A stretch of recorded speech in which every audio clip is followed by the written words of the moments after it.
Dialogues ಅನ್ನ hide ಮಾಡಿದ್ದಾರೆ, curiosity build ಮಾಡ್ತಾ ಇದ್ದಾರೆ. ನಂದೊಂದು ಕ್ಯಾರೆಕ್ಟರ್ ಇದೆಯಲ್ಲ, ಒಂದು ನಾನು ಹೇಳ್ಬೋದೋ ಇಲ್ವೋ ಗೊತ್ತಿಲ್ಲ, ಇದು ಸಾರಿ ಡೈರೆಕ್ಟರ್ ಸರ್, ಈ ಇಂಪಾರ್ಟೆಂಟ್ ಡೈಲಾಗ್ಸ್ ಆಗಲಿ ಯಾವುದು ಬಿಟ್ಕೊಟ್ಟಿಲ್ಲ ಇನ್ನು ಸಿನಿಮಾ. ಸೊ ಅವ್ರ ಫ್ಯಾನ್ಸ್ಗಂತೂ ಇದು it is gonna be a very big festival. Darshan ಅವರಿಂದ ಸುದೀಪ್ ಅವರಿಂದ ಏನ್ ಕಲಿತರು? ದರ್ಶನ್ ಸರ್ ಜೊತೆ ಅಷ್ಟು ಒಡನಾಟ ಇಲ್ಲ ನಂದು. ಮಹಾಭಾರತದಲ್ಲಿ ಕೃಷ್ಣ ಹೇಗೋ ಸುದೀಪ್ ಸರ್ ಹಾಗೆ ನಾನು. ಇನ್ನೊಂಥರ ಮಾತಾಡೋದು, ಮತ್ತೊಂದರ ಮಾತಾಡೋದು, ಪ್ಲಸ್ ನೆಗೆಟಿವ್ ಕಾಮೆಂಟ್ಸ್ ಮಾಡೋದು, ಫೇಕ್ ಪ್ರೊಫೈಲ್ಸ್ ಇಂದ ಕಮೆಂಟ್ ಮಾಡೋದು, ಟ್ರೋಲ್ಗಳು ಮಾಡೋದು, ಇದೆಲ್ಲ ಬಿಟ್ಬಿಟ್ರೆ ಚೆನ್ನಾಗಿರುತ್ತೆ. ಇಲ್ಲಿ ಅವರು ಕೂಡ ಡೆವಿಲ್ ಸಿನಿಮಾದಲ್ಲಿದ್ದಾರೆ, ಈಗ ಬಿಗ್ ಬಾಸ್ ಅಲ್ಲಿದ್ದಾರೆ. ಬೇರೆ ಯಾರು ಆಡ್ತಿಲ್ವಾ? ಚಾಲೆಂಜಿಂಗ್ ಸ್ಟಾರ್ ದರ್ಶನ್ ಅಭಿನಯದ ಬಹು ನಿರೀಕ್ಷಿತ ಡೆವಿಲ್ ಸಿನಿಮಾದ ಟ್ರೈಲರ್ ಅಂತೂ ರಿಲೀಸ್ ಆಗಿತ್ತು. ಈಗಾಗಲೇ ಸೋಷಿಯಲ್ ಮೀಡಿಯಾದಲ್ಲಿ ಸಾಕಷ್ಟು ಸುದ್ದಿ ಮಾಡ್ತಾ ಇದೆ. ರಿಲೀಸ್ ಆಗಿರುವಂತಹ ಕೆಲವೇ ಗಂಟೆಗಳಲ್ಲಿ ಮಿಲಿಯನ್ಸ್ ಗಟ್ಟಲೆ ವ್ಯೂಸ್ ಅಂತೂ ಪಡ್ಕೊಳ್ತಾ ಇದೆ. ಡೆವಿಲ್ ಟ್ರೈಲರ್ನಲ್ಲಿ ಮ್ಯೂಟ್ ಅಂತಂದ್ರೆ ಲೈಕ್ ಏನಂತಂದ್ರೆ ಯಾವುದೇ ರೀತಿಯಂತಹ ಡೈಲಾಗ್ಗಳಿಲ್ಲದೆ ಕೇವಲ ಎಂಟ್ರಿ ಸೀನ್ಗಳಿಂದ ಸಾಕಷ್ಟು ಸುದ್ದಿ ಮಾಡ್ತಿರುವಂತಹ ಡೆವಿಲ್ ಸಿನಿಮಾದ ಕಳನಟ ವಿನಯ್ ಗೌಡ ಅವರು ಇವತ್ತು ನಮ್ಮ ಬಾಸ್ ಟಿವಿಗೆ ಎಕ್ಸ್ಕ್ಲೂಸಿವ್ ಆಗಿ ಮಾತುಕತೆಗೆ ಸಿಕ್ಕಿದ್ದಾರೆ. ನಾನು ಮಾತನಾಡಿಸ್ತಾ ಹೋಗ್ತೀನಿ. ಬ್ರೋ, ಮೊದಲನೇದಾಗಿ ನಮಸ್ತೆ, ಹೇಗಿದ್ದೀರಾ? ನಮಸ್ತೆ, ಚೆನ್ನಾಗಿದ್ದೀನಿ. ನೀವು ಹೇಗಿದ್ದೀರಾ? ನಾನು ಸೂಪರ್ ಆಗಿದ್ದೀನಿ. ಡೆವಿಲ್ ಸಿನಿಮಾ ಈ ಹಿಂದೆ ಈಗ 2018ರಲ್ಲೇ ಸೆಟ್ ಏರಿದ್ರು ಕೂಡ ಸಾಕಷ್ಟು ಸೋಷಿಯಲ್ ಮೀಡಿಯಾದಲ್ಲಿ ಆಗಿರ್ಬೋದು, ಕನ್ನಡ ಸಿನಿಮಾ ರಂಗದಲ್ಲಿ ಆಗಿರ್ಬೋದು ಸುದ್ದಿ ಮಾಡಿರುವಂತಹ ಸಿನಿಮಾ ಅಫಿಷಿಯಲ್ ಆಗಿ ಟ್ರೈಲರ್ ರಿಲೀಸ್ ಆಗಿದೆ. ಸೊ ಅದರಲ್ಲಿ ನಿಮ್ಮ ಡೈಲಾಗ್ಸ್ ಅನ್ನ ಹೈಡ್ ಮಾಡಿದ್ದಾರೆ, ಕ್ಯೂರಿಯಾಸಿಟಿ ಬಿಲ್ಡ್ ಮಾಡ್ತಾ ಇದ್ದಾರೆ. ಸೊ ಏನ್ ಹೇಳ್ತೀರಾ? ಸಿನಿಮಾ ತುಂಬ ಚೆನ್ನಾಗಿದೆ ಆ್ಯಂಡ್ ತುಂಬ ಸ್ಟೈಲಿಶ್ ಆಗಿದೆ ಸಿನಿಮಾ. ಪ್ರೋಮೋ ನೋಡಿರ್ಬೋದು ನೀವು. ನಂದೊಬ್ಬಂದೇ ಡೈಲಾಗ್ ಅಂತಲ್ಲ, ಸಾಕಷ್ಟು ಯುನೋ ಮೇಯ್ನ್ ಇಂಪಾರ್ಟೆಂಟ್ ಡೈಲಾಗ್ಸ್ ಆಗಲಿ ಯಾವುದು ಬಿಟ್ಕೊಟ್ಟಿಲ್ಲ ಇನ್ನು ಸಿನಿಮಾದು. ಬರೀ ಮೇಯ್ನ್ ಲೀಡ್ ಆದ ದರ್ಶನ್ ಸರ್ದು ಏನಿದೆ ಡೈಲಾಗ್ಸು ಅವ್ರದ್ದು ಮಾತ್ರ ಹೇಳಿದ್ದಾರೆ. ಇಟ್ಸ್ ಗುಡ್, ಯಾಕೆಂದರೆ ಅಭಿಮಾನಿಗಳು ತುಂಬ ವರ್ಷಗಳಿಂದ ಕಾಯ್ತಾಯಿದ್ರು ಇದಕ್ಕೆ. ಆ್ಯಂಡ್ ಇದು ಪರದೆ ಮೇಲೆ ಬರೋದಕ್ಕೆ ಈಗ ಚಾನ್ಸ್ ಸಿಕ್ಕಿದೆ. So it is gonna be good. ಅವ್ರ ಅಭಿಮಾನಿಗಳು ಕೂಡ ತುಂಬ ಖುಷಿಯಾಗಿದ್ದಾರೆ ಆ್ಯಂಡ್ ಬೆಳಗ್ಗೆಯಿಂದ ಒಂದು ಸಂಭ್ರಮ ನಡೀತಾ ಇದೆ. So I am also happy. Okay, ಈಗ ಒಂದು ಕ್ಯೂರಿಯಾಸಿಟಿ ಏನಂತಂದ್ರೆ, ಕಳನಟ ಅಂದ ತಕ್ಷಣ ಆ ಹೀರೋಗೆ ಆಪೋಸಿಟ್ ಆಗಿ ಡೈಲಾಗ್ಸ್ ಇರುತ್ತೆ, ಬಟ್ ನಿಮ್ಮ ಒಂದು ಡೈಲಾಗ್ಸ್ ಅನ್ನ ಎಲ್ಲೂ ಕೂಡ ಬಿಟ್ಕೊಟ್ಟಿಲ್ಲ. ಆ ಕ್ಯೂರಿಯಾಸಿಟಿನ ಹಂಗೆ ಕ್ಯಾರಿ ಮಾಡಿದ್ದಾರೆ ನಮ್ಮ ಡೈರೆಕ್ಟರ್ ಪ್ರಕಾಶ್ ಸರ್. ಸೊ ಅದ್ರ ಬಗ್ಗೆ ಹೇಳೋದಾದ್ರೆ, ಪ್ರಕಾಶ್ ಸರ್ ಫಸ್ಟ್ ನನಗೆ ಕಾಲ್ ಬಂದಿದ್ದೆ ಪ್ರಕಾಶ್ ಸರಿಂದ. And he's a amazing director. ನೀವು ಅವರು ಹಿಂದೆ ಮಾಡಿರೋವಂಥ ಸಿನಿಮಾಗಳು ನೋಡಿರ್ಬೋದು. ಆ್ಯಂಡ್ ಅವರ ಒಂದು ಪ್ರಾಜೆಕ್ಟ್ ಅಂದರೆ it is gonna be like ಒಂದು ತುಂಬ ಹೈ ಬಜೆಟ್ ಆ್ಯಂಡ್ ತುಂಬ ಬ್ಯೂಟಿಫುಲ್ ಆಗಿ ಒಂದು ಪೇಂಟಿಂಗ್ ಥರ ಇರುತ್ತೆ. ಸೊ ಈ ಸಿನಿಮಾನೂ ಅಷ್ಟೇ ಅದೇ ರೀತಿ ಮಾಡಿದ್ದಾರೆ. ಆ್ಯಂಡ್ ನನ್ನ ಡೈಲಾಗ್ಸ್ನ ಎಲ್ಲಾದರೂ ಬಿಟ್ಕೊಟ್ರೆ you will know what it is. For example ಏನು ನಡೀತಾ ಇದೆ ಅನ್ನೋದು ಗೊತ್ತಾಗ್ಬಿಡುತ್ತೆ. ಸೊ ಸಿನಿಮಾ ಯಾವ ರೀತಿ ಹೋಗಬೇಕು ಆ ಒಂದು ರೀತಿನಲ್ಲಿ ನೀಟಾಗಿ ಪ್ರೋಮೋ ಕಟ್ ಮಾಡಿದ್ದಾರೆ. And I am very happy. ಪ್ರೋಮೋನಲ್ಲಿ ಚೆನ್ನಾಗಿ ತೋರಿಸಿದ್ದಾರೆ. ಆ್ಯಂಡ್ ಸಾಕಷ್ಟು ಬೆಳಗ್ಗೆಯಿಂದ ಒಂದಷ್ಟು ರಿಯಾಕ್ಷನ್ಸ್ ಬರ್ತಾ ಇದೆ. So I am very very happy about it. Wait ಮಾಡಿ ನೋಡಿ 11ನೇ ತಾರೀಕಿಗೆ. ಪ್ರತಿಯೊಬ್ಬರಿಗೂ ತಾವು ಇಷ್ಟಪಟ್ಟಿರುವಂತಹ ನಟರ ಜೊತೆ ಒಂದು ಸೆಲ್ಫಿ ತಗೋಬೇಕು ಅನ್ನುವಂತ ಆಸೆ ಇರ್ತೈತೆ.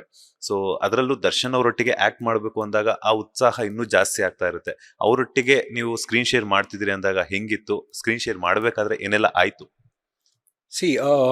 ಆ ಟೈಮ್ನಲ್ಲಿ ಒಂದು ಸ್ವಲ್ಪ ಲೀಗಲ್ ಇಶ್ಯೂಸ್ ನಡೀತಾ ಇತ್ತು. ಸೊ ಅದಲ್ಲದೆ ಅವ್ರು ತುಂಬ ಪ್ರೊಫೆಷ್ನಲ್. ಸೆಟ್ಟಿಗೆ ಬಂದಾಗ ಏನಿದೆ ಆ ಸೆಟ್ಟಲ್ಲಿ ಜಸ್ಟ್ ಆ ಸೀನ್ಗೆ ನಂದು ಅವ್ರದ್ದು ಒಂದಷ್ಟು ಏನು ಮುಖಾಮುಖ ಎದುರುಗಡೆ ಡೈಲಾಗ್ಸ್ ಇದೆಯೋ ಆ ಡೈಲಾಗ್ಸ್ನ ಒಂದ್ಸಲಿ ಈ ಥರ ಮಾಡ್ಕೊಳ್ಳೋಣ ಅಂತ ಮಾಡಿಕೊಂಡು ಅಷ್ಟೇ ಕಾನ್ವರ್ಸೇಷನ್ ಇದ್ದಿದ್ದು. ಶಾರ್ಟ್ ಕಟ್ ಆಯಿತಾ, ಅವರು ಅವ್ರ ಜಾಗಕ್ಕೆ ಹೋಗೋರು, ನಾನು ನನ್ನ ಜಾಗಕ್ಕೆ ಬರ್ತಿದ್ದೆ. ಬಿಕಾಸ್ ತುಂಬ ಲಿಮಿಟೆಡ್ ಟೈಮ್ ಇತ್ತು. ಆ್ಯಂಡ್ ತುಂಬ ಲಿಮಿಟೆಡ್ ಟೈಮ್ನಲ್ಲಿ ತುಂಬ ಜಾಸ್ತಿ ಕೆಲಸ ಆಯಿತು. ಬಿಕಾಸ್ ಶೂಟ್ ಸ್ಟಾಪ್ ಆಗಿ ಮತ್ತೆ ಸ್ಟಾರ್ಟ್ ಆಗಿದ್ದು. ಸೊ ಅಷ್ಟಾಗಿ ಇಂಟ್ರ್ಯಾಕ್ಟ್ ಮಾಡೋದಕ್ಕೆ ಸಿಕ್ಕಿಲ್ಲ ನನಗೆ. ಏನೇ ಇದ್ರೂ on shot dialogues. So it was very professional. ಮುಗಿಸ್ಕೊಂಡ್ವಿ, ನಾವು ನಮ್ಮ ಪಾಡಿಗೆ ನಾವು ಬಂದ್ವಿ, ಅವ್ರ ಪಾಡಿಗೆ ಅವ್ರು ಹೋದ್ರು. ಈಗ ಡೆವಿಲ್ ಟ್ರೈಲರ್ ಅಲ್ಲಿ ಒಂದು ನಿಮ್ದು ಮತ್ತೆ ಅವ್ರ ಕಾನ್ವರ್ಸೇಷನ್ ಏನೋ ಇರುತ್ತೆ. ಐ ಥಿಂಕ್ ಕಾಡೆಲ್ಲ ಅಥವಾ ಅದು ಫಾರೆಸ್ಟ್ ಅಲ್ಲಿ ಏನೋ ಇದೆ. ಅವ್ರು ಬರ್ತಾರೆ, ನಿಮ್ಮನ್ನ ಏನೋ ಮುಟ್ಟಾಗಿ ಬರ್ತಾರೆ, ಅವಾಗ ನೀವು ಒಂದು ಸೈಡ್ಗೆ ಹಂಗೆ ಹೋಗ್ತೀರಾ. ಆ ಒಂದು ಸೀನ್ ಬಗ್ಗೆ ಹೇಳೋದಾದ್ರೆ ಸರ್, ಅದು ನಾನು ಎಲ್ಲ ಸೀನ್ಗಳನ್ನು ಹೇಳಿದ್ರೆ ಇನ್ನು ಸಿನಿಮಾನಲ್ಲಿ ಏನು ನೋಡ್ತೀರಾ ನೀವು? ಅದೊಂದು ಲೀಡ್ ಇದೆ. ಅದು ಯಾವುದಕ್ಕೆ ಅನ್ನೋದು ಲೀಡು, ಅದೊಂದು ಅವ್ರ ಗಾಡಿನಲ್ಲಿ ಬರ್ತಿರ್ತಾರೆ, ನಾನು ಅಡ್ಡ ನಿಂತಿರ್ತೀನಿ. ಸೊ ಅದೊಂದು ಲೀಡ್ ಇದೆ. ಸೊ ಅಲ್ಲಿಂದ ಒಂದು ಬೇರೆ ಕಡೆಗೆ ಎಲ್ಲಿಗೂ ಒಂದು ಜರ್ನಿ ಸ್ಟಾರ್ಟ್ ಆಗುತ್ತೆ. ಸಿನಿಮಾ ನೋಡಿ, ನೀವು ಗೊತ್ತಾಗತ್ತೆ.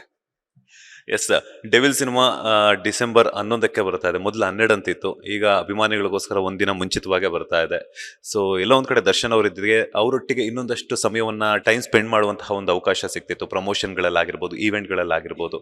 ಸಾರಥಿ ಇಲ್ಲದೆ ಸಿನಿಮಾವನ್ನ ರಿಲೀಸ್ ಮಾಡ್ಲಾಗ್ತಾ ಇದೆ. ಇವಾಗ ಎಲ್ಲ ನಟರ ಮೇಲೆ ಆಗಿರ್ಬೋದು, ಟೆಕ್ನಿಕಲ್ ಡಿಪಾರ್ಟ್ಮೆಂಟ್ ಆಗಿರ್ಬೋದು, ಡೈರೆಕ್ಟರ್ ಏನಿದೆ ಪ್ರಕಾಶ್ ಅವರಿದೆ, ಅವರ ಮೇಲೆ ಹೆಗಲೇರಿದೆ ಈ ಒಂದು ಸಿನಿಮಾದ ರಿಲೀಸ್ ಮಾಡುವಂತಹ ಜವಾಬ್ದಾರಿ. ಸೊ ಅದ್ರ ಬಗ್ಗೆ ಹೇಳೋದಾದ್ರೆ ಹೌದು, ಅವ್ರು ಇದ್ದಿದ್ರೆ ಸಿನಿಮಾ ಅವ್ರದ್ದು, ಮೇನ್ ಲೀಡೇ ಅವರು. ಸೊ ಅವ್ರು ಇದ್ದಿದ್ರೆ ಇನ್ನೊಂದಷ್ಟು ಮೈಲೇಜ್ ಸಿಕ್ಕಿರೋದು. ಬಟ್ ದೆನ್ ಅವ್ರ ಸಪೋರ್ಟರ್ಸು, ಅವ್ರ ಫ್ಯಾನ್ ಬೇಸು ನಿಮ್ಗೆ ಗೊತ್ತು ಹೇಗಿದೆ ಅಂದ್ಬಿಟ್ಟು. ಸೊ ಅವ್ರು ಖಂಡಿತ ಸಪೋರ್ಟ್ ಮಾಡ್ತಾರೆ ಸಿನಿಮಾಗೆ, ಆ್ಯಂಡ್ ಸಿನಿಮಾ ಚೆನ್ನಾಗಾಗತ್ತೆ ಅಂತ ಭಾವಿಸಿದ್ದೀನಿ. ಆ್ಯಂಡ್ ಆದಷ್ಟು ಎಷ್ಟು ಬೇರೆ ಕೆಲಸಗಳಿದೆ, ಪ್ರಕಾಶ್ ಸರು ಆ್ಯಂಡ್ ಟೀಮ್ ಎಲ್ಲರೂ ಪ್ರತಿಯೊಬ್ಬರೂ ಪ್ರಯತ್ನ ಮಾಡಿ ಅವ್ರ ಕೈನಲ್ಲಿ ಆದಷ್ಟು ಟಿಲ್ ದ ಎಂಡ್ ಮಾಡ್ತಾ ಇದ್ದಾರೆ. ಸೊ ಈ ಸಿನಿಮಾ ಒಂದು ಸಕ್ಸಸ್ ಕಾಣತ್ತೆ ಅನ್ನೋದು ಡೌಟೇ ಇಲ್ಲ. ಮೊನ್ನೆ ಡೆವಿಲ್ ಸಿನಿಮಾದ ಒಂದು ಮಾಧ್ಯಮ ಗೋಷ್ಠಿ ಇತ್ತು, ಎಲ್ಲರೂ ಬಂದಿದ್ರು ಬಟ್ ನೀವು ಬಂದಿರಲಿಲ್ಲ, ಯಾಕೆ ಅಂತ? ಇಲ್ಲ, ನಂದು ಪರ್ಸ್ನಲ್ ಪ್ರಾಬ್ಲಮ್ ಇತ್ತು. Because my grandmother is not well. So she is in the hospital. ಅಲ್ಲಿದ್ದೆ ನಾನು. ಆ್ಯಂಡ್ ಇಡೀ ಟೀಮ್ಗೆ ನಾನು ಹೇಳಿದ್ದೆ ಕೂಡ, ಅಲ್ಲಿ ನನಗೆ ಸ್ವಲ್ಪ ಪರ್ಸ್ನಲ್ ಕೆಲಸ ಇದೆ ಅಂದ್ಬಿಟ್ಟು. So I was there. Yes, ನಿಮ್ ಇನ್ನೊಂದೇನಂತಂದ್ರೆ ಈ ಕಡೆ ದರ್ಶನ್ ಅವರಿಗೂ ಕೂಡ ನೀವು ಅವರೊಟ್ಟಿಗೆ ಸ್ಕ್ರೀನ್ ಶೇರ್ ಮಾಡಿದಾರ, ಅಂಡ್ ಸುದೀಪ್ ಅವರೊಟ್ಟಿಗೂ ಕೂಡ ಒಂದಷ್ಟು ಬಾಂಡಿಂಗ್ ಅನ್ನ ಹೊಂದಿದಾರ. ಮಾರ್ಕ್ ಕೂಡ ಬರ್ತಾ ಇದೆ. ಮಾರ್ಕ್ ಸಿನಿಮಾದ ಬಗ್ಗೆ ಏನು ಹೇಳ್ತೀರಾ? ಸರ್, ಇದನ್ನ ನಾನು ಪ್ರತಿ ಕಡೆ ಹೇಳಿದ್ದೀನಿ. ಕಂಪ್ಯಾರಿಸನ್ ಇಲ್ಲ. ಯುನೋ, ಮಾರ್ಕ್ ಸಿನಿಮಾ ಬಂದು it is a very different genre. And Sudeep ಸರ್ದು ಲುಕ್ ನೀವೇ ನೋಡಿದ್ದೀರಾ, ಹೊಸ ಲುಕ್ಕು, ಹೊಸ ಸ್ಟೈಲು. ಆ್ಯಂಡ್ ಮೊನ್ನೆ ಒಂದು ಟೀಸರ್ ಬಿಟ್ಟರು, ಟೀಸರ್ನಲ್ಲೂ ನೋಡಿದ್ರಿ ಹೇಗೆ ಕಾಣಿಸ್ತಾ ಇದ್ದಾರೆ ಅಂದ್ಬಿಟ್ಟು, ಎಷ್ಟು ಮಾಸ್ ಆಗಿದೆ ಅಂತ. ನಾನು ಹೇಳ್ದಂಗೆ mark will leave a mark in the industry. So ಸಖತ್ತಾಗಿ ಮಾಡಿದ್ದಾರೆ. ಆ್ಯಂಡ್ ಆಲ್ಸೋ ಸಾಕಷ್ಟು ಲೊಕೇಶನ್ಸು, ಸಾಕಷ್ಟು ಜೂನಿಯರ್ಸು, ಸಾಕಷ್ಟು ಫೈಟು, ಸಿಕ್ಕಾಪಟ್ಟೆ ಚೆನ್ನಾಗಿದೆ. ಬಿಕಾಸ್ ಕಣ್ಣಿಂದ ನೋಡಿದ್ದೀನಿ ನಾನು ಯಾವ ರೀತಿ ಮಾಡಿದ್ದಾರೆ ಅಂತ. ಅದ್ಭುತವಾಗಿದೆ ಆ ಸಿನಿಮಾ ಕೂಡ. ಆ್ಯಂಡ್ ಮಾರ್ಕ್ ಕ್ರಿಸ್ಮಸ್ಗೆ ಒಂಥರ ಬಂಪರ್ ಇದ್ದಂಗೆ ಅದು. ಏನೋ ಸದ್ದಿಲ್ದೆ ಸರ್ಪ್ರೈಸ್ ಕೊಡುವಂಥ ಏನಾದರೂ ಎಲಿಮೆಂಟ್ಸ್ ಏನಾದ್ರು ಇದೆಯಾ ನಿಮ್ಮದು? ಇಲ್ಲ, ಮಾರ್ಕ್ ಇಲ್ಲ. ಬಿಕಾಸ್ ಮಾರ್ಕ್ ಮಾಡೋವಾಗ ನಾನು ಬೇರೆ ಸಿನಿಮಾನಲ್ಲಿ ಬ್ಯುಸಿ ಇದೆ. ಆ್ಯಂಡ್ ಆಲ್ಸೋ ಏನಾಗತ್ತೆ ಅಂದರೆ, ಸಿನಿಮಾ ತುಂಬ ಚೆನ್ನಾಗಿದೆ, ಸುಮ್ಮನೆ ಕ್ಯಾರೆಕ್ಟರ್ಗಳನ್ನ ತೋರಿಸ್ಬಾರ್ದು. ಆ್ಯಂಡ್ ಅದರದ್ದು ಕಾಸ್ಟಿಂಗು ಏನೇ ಇದ್ರೂ ಅದು ಮುಂಚೆ ಆಗೋಗಿತ್ತು. ಆ್ಯಂಡ್ ಇವಾಗ ನನಗೆ ಸುದೀಪ್ ಸರ್ ಒಂಥರ ಒಂದು ಗುರು ಥರ ಅಂತ ಅದಕ್ಕೆ ಸೇರಿಸ್ಕೊಂಡ್ರು ಅಥವಾ ಇನ್ನೊಂದು ಮತ್ತೊಂದು ಅನ್ನೋದು ಅದು ನನ್ನಲ್ಲೂ ಇಲ್ಲ, ಸರಲ್ಲೂ ಇಲ್ಲ. ಈ ಈಸ್ ವೆರಿ ಕ್ಲಿಯರ್. ಪ್ರಾಜೆಕ್ಟ್ ಅಂದಮೇಲೆ ಅವ್ರ ತಲೆನಲ್ಲಿ ಪ್ರಾಜೆಕ್ಟು, ಅವ್ರ ಸಿನಿಮಾ, ಅವ್ರ ಪ್ರಾಜೆಕ್ಟ್ ಹೇಗೆ ಬರಬೇಕು, ಅವ್ರ ಟೆಕ್ನಿಷಿಯನ್ಸು ಕೆಲಸ ಹೇಗೆ ಮಾಡಿದ್ದಾರೆ ಅಂದರೆ, ನಾನು ಕಣ್ಣಾರ ನೋಡಿದ್ದೀನಿ. ಬೆಳಗ್ಗೆ ಶೂಟಿಂಗ್ ಹೊರಟ್ರೆ ರಾತ್ರಿ 12, 1, 2 ಗಂಟೆವರೆಗೂ ಶೂಟ್ ಮಾಡೋರು. Is a super star. ನಾನು 11 ಗಂಟೆಗೆ ಬರ್ತೀನಿ, 5 ಗಂಟೆಗೆ ಹೋಗ್ತೀನಿ ಅಂತ ಹೇಳ್ಬೋದು. First to be on the set, last one to leave. And 12, 1 ಗಂಟೆಗೆ ಮುಗಿದ್ರು ಅವನು ವಾಪಸ್ ಬಂದು ನಮ್ಮದು ಫ್ಲರ್ಟ್ ಸಿನಿಮಾದು ಒಂದಷ್ಟು ಎಡಿಟ್ ಇತ್ತು, ಆ ಎಡಿಟ್ ಮಾಡಿ 3 ಗಂಟೆ 4 ಗಂಟೆವರೆಗೂ 1 ಅವರ್ 2 ಅವರ್ಸ್ ಮಲಗಿ, ಅದು ಮಲಗ್ತಾ ಇರಲಿಲ್ಲ, ನಮ್ಮ ಜೊತೆ ಮಾತಾಡ್ಕೊಂಡಿರ್ತಿದ್ರು. 1 ಅವರ್ಸ್ 2 ಅವರ್ಸ್ ಮಲಗಿ ಪಟ್ ಅಂತ ಮತ್ತೆ ಶೂಟಿಂಗ್ ಹೊರಡೋರು. ಒಂದು ಸಿನಿಮಾನ ಒಂದು 6-7 ತಿಂಗಳಲ್ಲಿ ಕಂಪ್ಲೀಟ್ ಮಾಡಿ ಪರದೆ ಮೇಲೆ ತರೋದು ಅಂದರೆ sir, it is a record ನವ ಡೇಸ್. ಬಿಕಾಸ್ ಒಂದು ಸಿನಿಮಾ ಮಾಡಿ ಪ್ರೀ ಪ್ರೊಡಕ್ಷನ್ನು, ಪೋಸ್ಟ್ ಪ್ರೊಡಕ್ಷನ್ನು, ಅದು ಥಿಯೇಟರ್ಸ್ ಸಿಕ್ಕಿ ವಾಪಸ್ ಥಿಯೇಟರ್ಸ್ ಬರಬೇಕು ಅಂದರೆ ಮಿನಿಮಮ್ 1.5 ಇಂದ 2 ವರ್ಷ ಬೇಕು.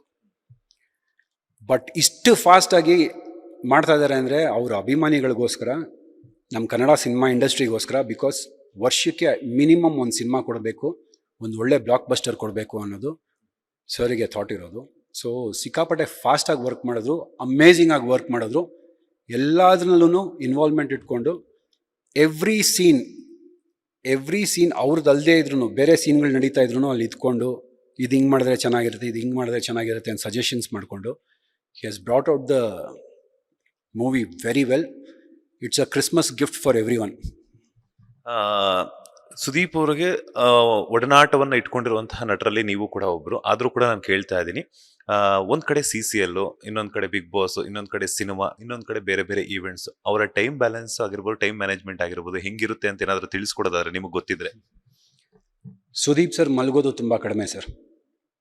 ಅಂದರೆ is a very very you know ಹಿಂಗೆ ಎಚ್ಚರಿಕೆ ಆಗ್ಬಿಡತ್ತೆ ಅವ್ರಿಗೆ ಒಂಚೂರು ಸೌಂಡ್ ಆದರೂ ಅವನು ಡೀಪ್ ಸ್ಲೀಪ್ ಮಾಡಿದ್ದಾರೆ ಅನ್ನೋದು ನಾನು ನೋಡೇ ಇಲ್ಲ.